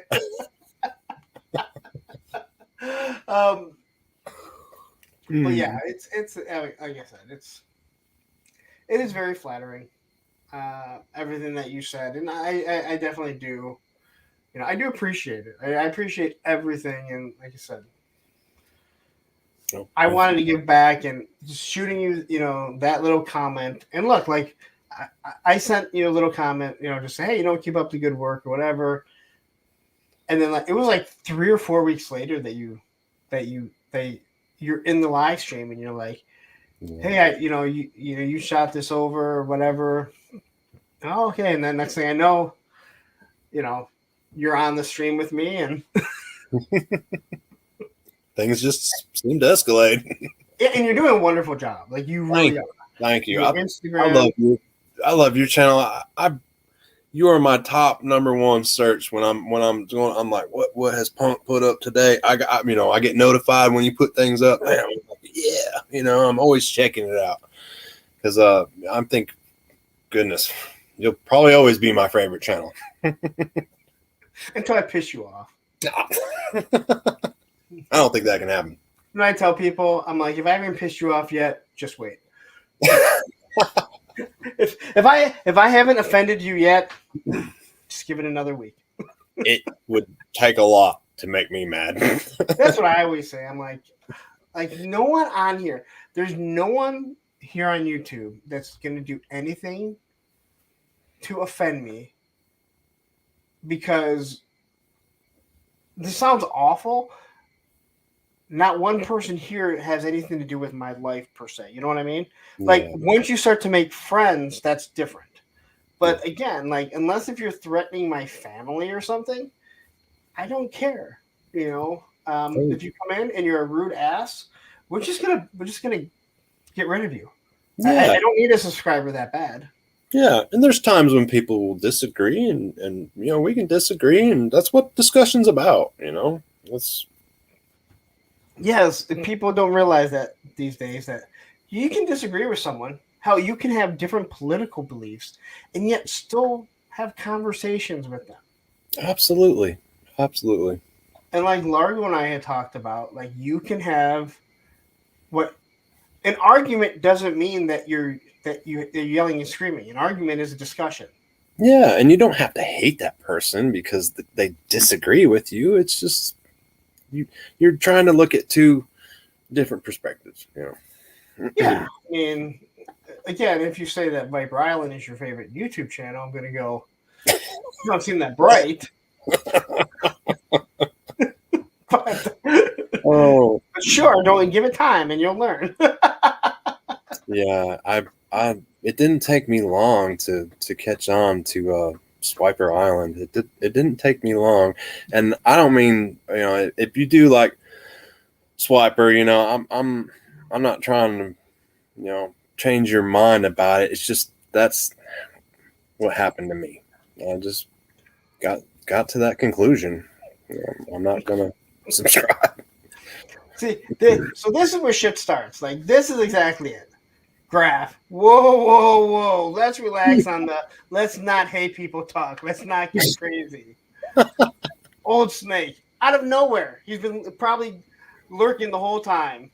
I disagree with that statement that you can disagree with the person. See, and that's why I love the community that is surrounding me. And I don't want to say it's the community that I've created. It's the community that has somehow found me through whatever avenue. And again, I don't like to say fans because I think I'm not a celebrity. Like, we're all like a group. Yeah, like, if you see me somewhere, don't act like starstruck. Don't ever ask me for an autograph. I just say right now, I've always said before, like, when I was younger, I'm like, autographs are for kids. I guess if you like autographs, but like, I've never looked at another adult and said, you're more important than me. I do have a skateboard that I need you to autograph when you come by, and I'm getting that autograph. You want it worth less money? Then okay. Yeah, it's going on my wall.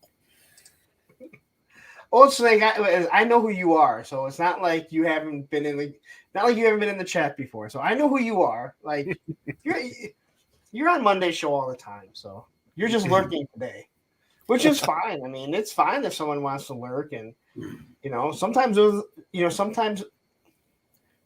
sometimes people just like to watch, and you'll find this out as your channel grows. Like, they just want to hear what you have to say.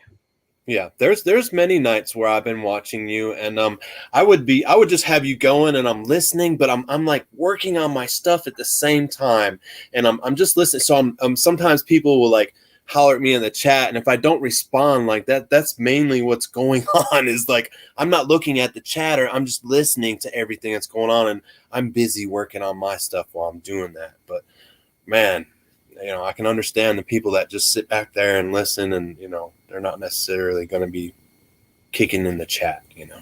Okay, so I don't know if this is true down south 77, but if you said like, oh, he said, oh hell no, I'm intending to get autographs from some of you guys for the scrapbook. That's different. If you're like, hey, you know what? I'm doing a scrapbook of like these are all the guys like when I went to Joe Fest, like we all hung out. Like you're not really asking for an autograph. You're like, dude, I just want your signature so I can.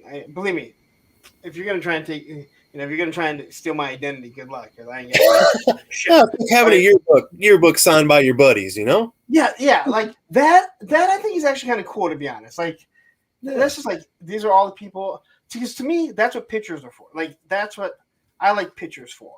Like that is that testament in time. But if you're just like, I guess it is an autograph. I just like if I see Larry Hama, if you said, hey, you're gonna sit down and shoot the shit with Larry Hama and he's gonna talk about, that's awesome. But to get a signature of anyone, but if you're like, listen, I want a scrapbook of all the people that we hung out with, that's a little different, in my opinion. But I don't know. That's just weird. And I keep watching the chat. Yeah. I was just gonna say that he's a new member. Bullwing. I keep going through the chat like I'm gonna throw something up on screen. Listen, I do it like on Oz's and stuff too. Thank you very much for becoming the newest channel member. Awesome, man. We'll see. Well, I'm going to be late that Friday because I'm going to be with Aaron for a little while, but we'll see you. So for all the channel members tomorrow, member stream only, Punk's Pit. I will put out links in the community tab for only the channel members, and I'll put it in the description when we're going, when we're live. But we don't really talk about anything specific. We just get together and we just start chatting. And I think last time we went like 5 hours. Yeah. It went long. It was a long one. I ended up working. I remember I was working on some stuff through that and I was like, wow, these guys are still going. And I ended up passing out. But yeah, some of them do get long. And that's the whole thing. It's we're not waiting to get to a topic. It's just chatting, so you don't have time. But it's I think it's fun, and again, you're not going to be hearing me talk the whole time. It's especially if Allison jumps on, she'll talk. Matthew will be like, "All right, I got to cut her off." Oh man, does Allison get me rolling sometimes? She makes me laugh. Oh my goodness, she's so funny. But yeah, so that's tomorrow, 10 p.m. If you and Aaron, well, the two Aarons will be on. So Aaron's. Yeah, it's quadruple A there. They're going to be on Payne's Toy Samples tomorrow. Both of them will probably jump in afterwards. I hate that I have to go up against, put it on against Aaron, against Payne, but it is a channel member only, and it's like and no matter what day you do, you're stepping on someone's toes. Yeah, that's what, like me asking. I was just asking you about Tuesdays because I wasn't sure who all went on Tuesdays, and I just found out that that's Ed's regular day, and I mean, I'm fairly new to getting to know Ed over these past couple of months, so I am trying to catch all his stuff and get to know him, and I do that with all the people at the channel. I slowly learn them, and just getting to know the community. It is a process. No, it is, and again, it's just it's fun to get to know people and someone different. And again, you're talking about toys, and how many people do you know around you that actually know toys? Exactly. I only have a few in my area, but like when people do walk into my house and they see the bedroom or the garage, and they're like, "Are you sure you're all right, man? like how much money do you have sitting here, Aaron? like is this insured?" But once they see it, they're like, "Wow, like I've never seen anything like this." That's mainly what people say. Oh yeah, I've had a lot of people at the skate park. A few people that are like, "Man, there's no one. There's got like you must have like the biggest G.I. Joe collection." I'm like, I have a very nice G.I. Joe collection. but not it is a large collection, but it's not even in the realm of being close to the largest. Because if you search some of those collections, especially on YouTube, oh my goodness, and they're not even YouTubers, but there's collections out there that make me look like peanuts compared to what they got, and it's like, wow. It's a head of random diorama. Listen, I keep meaning to get some pictures with this bad boy. Yes. I want to get Cobra Commander on it doing some stuff, and like every weekend I get so busy, and I do some, and I'm like, fuck, I forgot to do it because I gotta set it up. I can't just like set it up in front of. I can't set it up in front of a building. It's a computer. You know? I love watching random diorama too. I believe it or not, I picked up a lot from him. He's amazing. Oh, dude, he's just he's really chill. Mm-hmm. And then all of a sudden he sees me and he starts saying mean things to me. Which I love, like I said, I can deal with it. It's all in fun, man. Like, we haven't had to block one person. Oh, really? No, like. Oh, you haven't? Okay. No, we haven't. Nope. Matthew's put, I think a couple people in timeout. Mm-hmm. But he always gives them a warning. Little spank. Yeah, but we haven't had to block anyone, which is good because it means that anyone that wants to come in and be an asshole realizes like the chat's not going to put up with it. Yeah. There are certain chats that will, and I know the one YouTube creator that I watched the most, Nick Nimmin. People ask him, so what do you do about when you get trolls in? He goes, I just block them. He goes, they're not. He's like, that subscriber is not worth it, and they're just coming in and they are ruining the pleasure of everyone else that is trying to get something out of the stream. Yeah. So there's no reason to even bother with them. Yeah. And people like that, mommy just didn't give them enough attention while they were growing up. Yeah. And Down South gifted 1 punk membership. Nice, Down South. Who got it, but nice, Darren. So Down South, he knows who. Well, I don't know. I'd have to look and see if it tells on my analytics on the computer who got the gift. But I know Shark Eyes had donated a whole bunch before, and he said, I can see exactly who it is. I got a gift I got from Down South 77. Let me grab it. It's right here. It's right here. Check this thing out, man. She shipped this to me. I just got it yesterday from Down South 77. And what is that? I mean, I know it's a truck, but this is that Chevy Extreme Off-Road, and it fits classified figures, and it has suspension and all kinds of stuff. He sent it to me because I sent him some GPKs. We're on a live stream, and man, he wanted me to pimp this out. So that's going to be the next project. He said, pimp this right out. So that's what I'm going to do. You better believe it. So Down South said it was the collector that got it. So like these are the types of things that you'll see. Like I know with Shark Eyes, he's told me some of the people. Well, I mean, I can see. I mean, I'll see who the new channel members are. He'll donate, and you'll see like there are people that have never commented before. Now, the collector has commented before, but he hasn't commented once. So he's just been lurking, just watching, and you'll find you get a lot of people that are just there. They just want to listen. Yeah. And I've seen with Shark Eyes when he donates, so I'll see like the new channel members, and I'll be like, these 2 channel members have never even made one comment. So they're just watching, and they just got gifted a membership, and like that's cool. Like it sucks, and that's why I think in the last I'm gonna start doing it more. Like the last episode or the last Monday show, I was like, hey, listen, if you've never made a comment, just say hey. If you just lurk, just say hey. I just want to see like how many other people are there, just watching. I mean, it's cool. You don't have to, you don't have to do anything. You don't have to get in the chat. A lot of people, they don't want to be.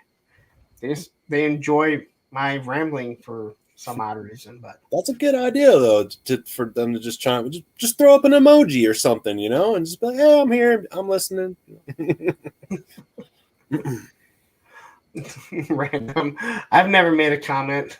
You make mean comments. You never made a nice comment to me, is what you meant. Oh.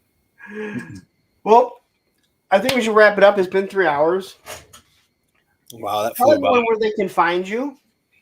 All right, guys. You can find me at Arron the Toy Enhancer on YouTube, and those are I've changed my Instagram link and my Facebook link, and you can just punch those in now. Just look for Arron the Toy Enhancer, and I'm on Instagram, Facebook, and YouTube. And the links to his channel and his Instagram are both in the description. Also, tomorrow he's going to be on with Payne's Toy Samples. If you're not following Payne's Toy Samples, you need to. Yes, I think most of the people here are. I've said it before, he's one of the best guys in the community. And I do truly mean that.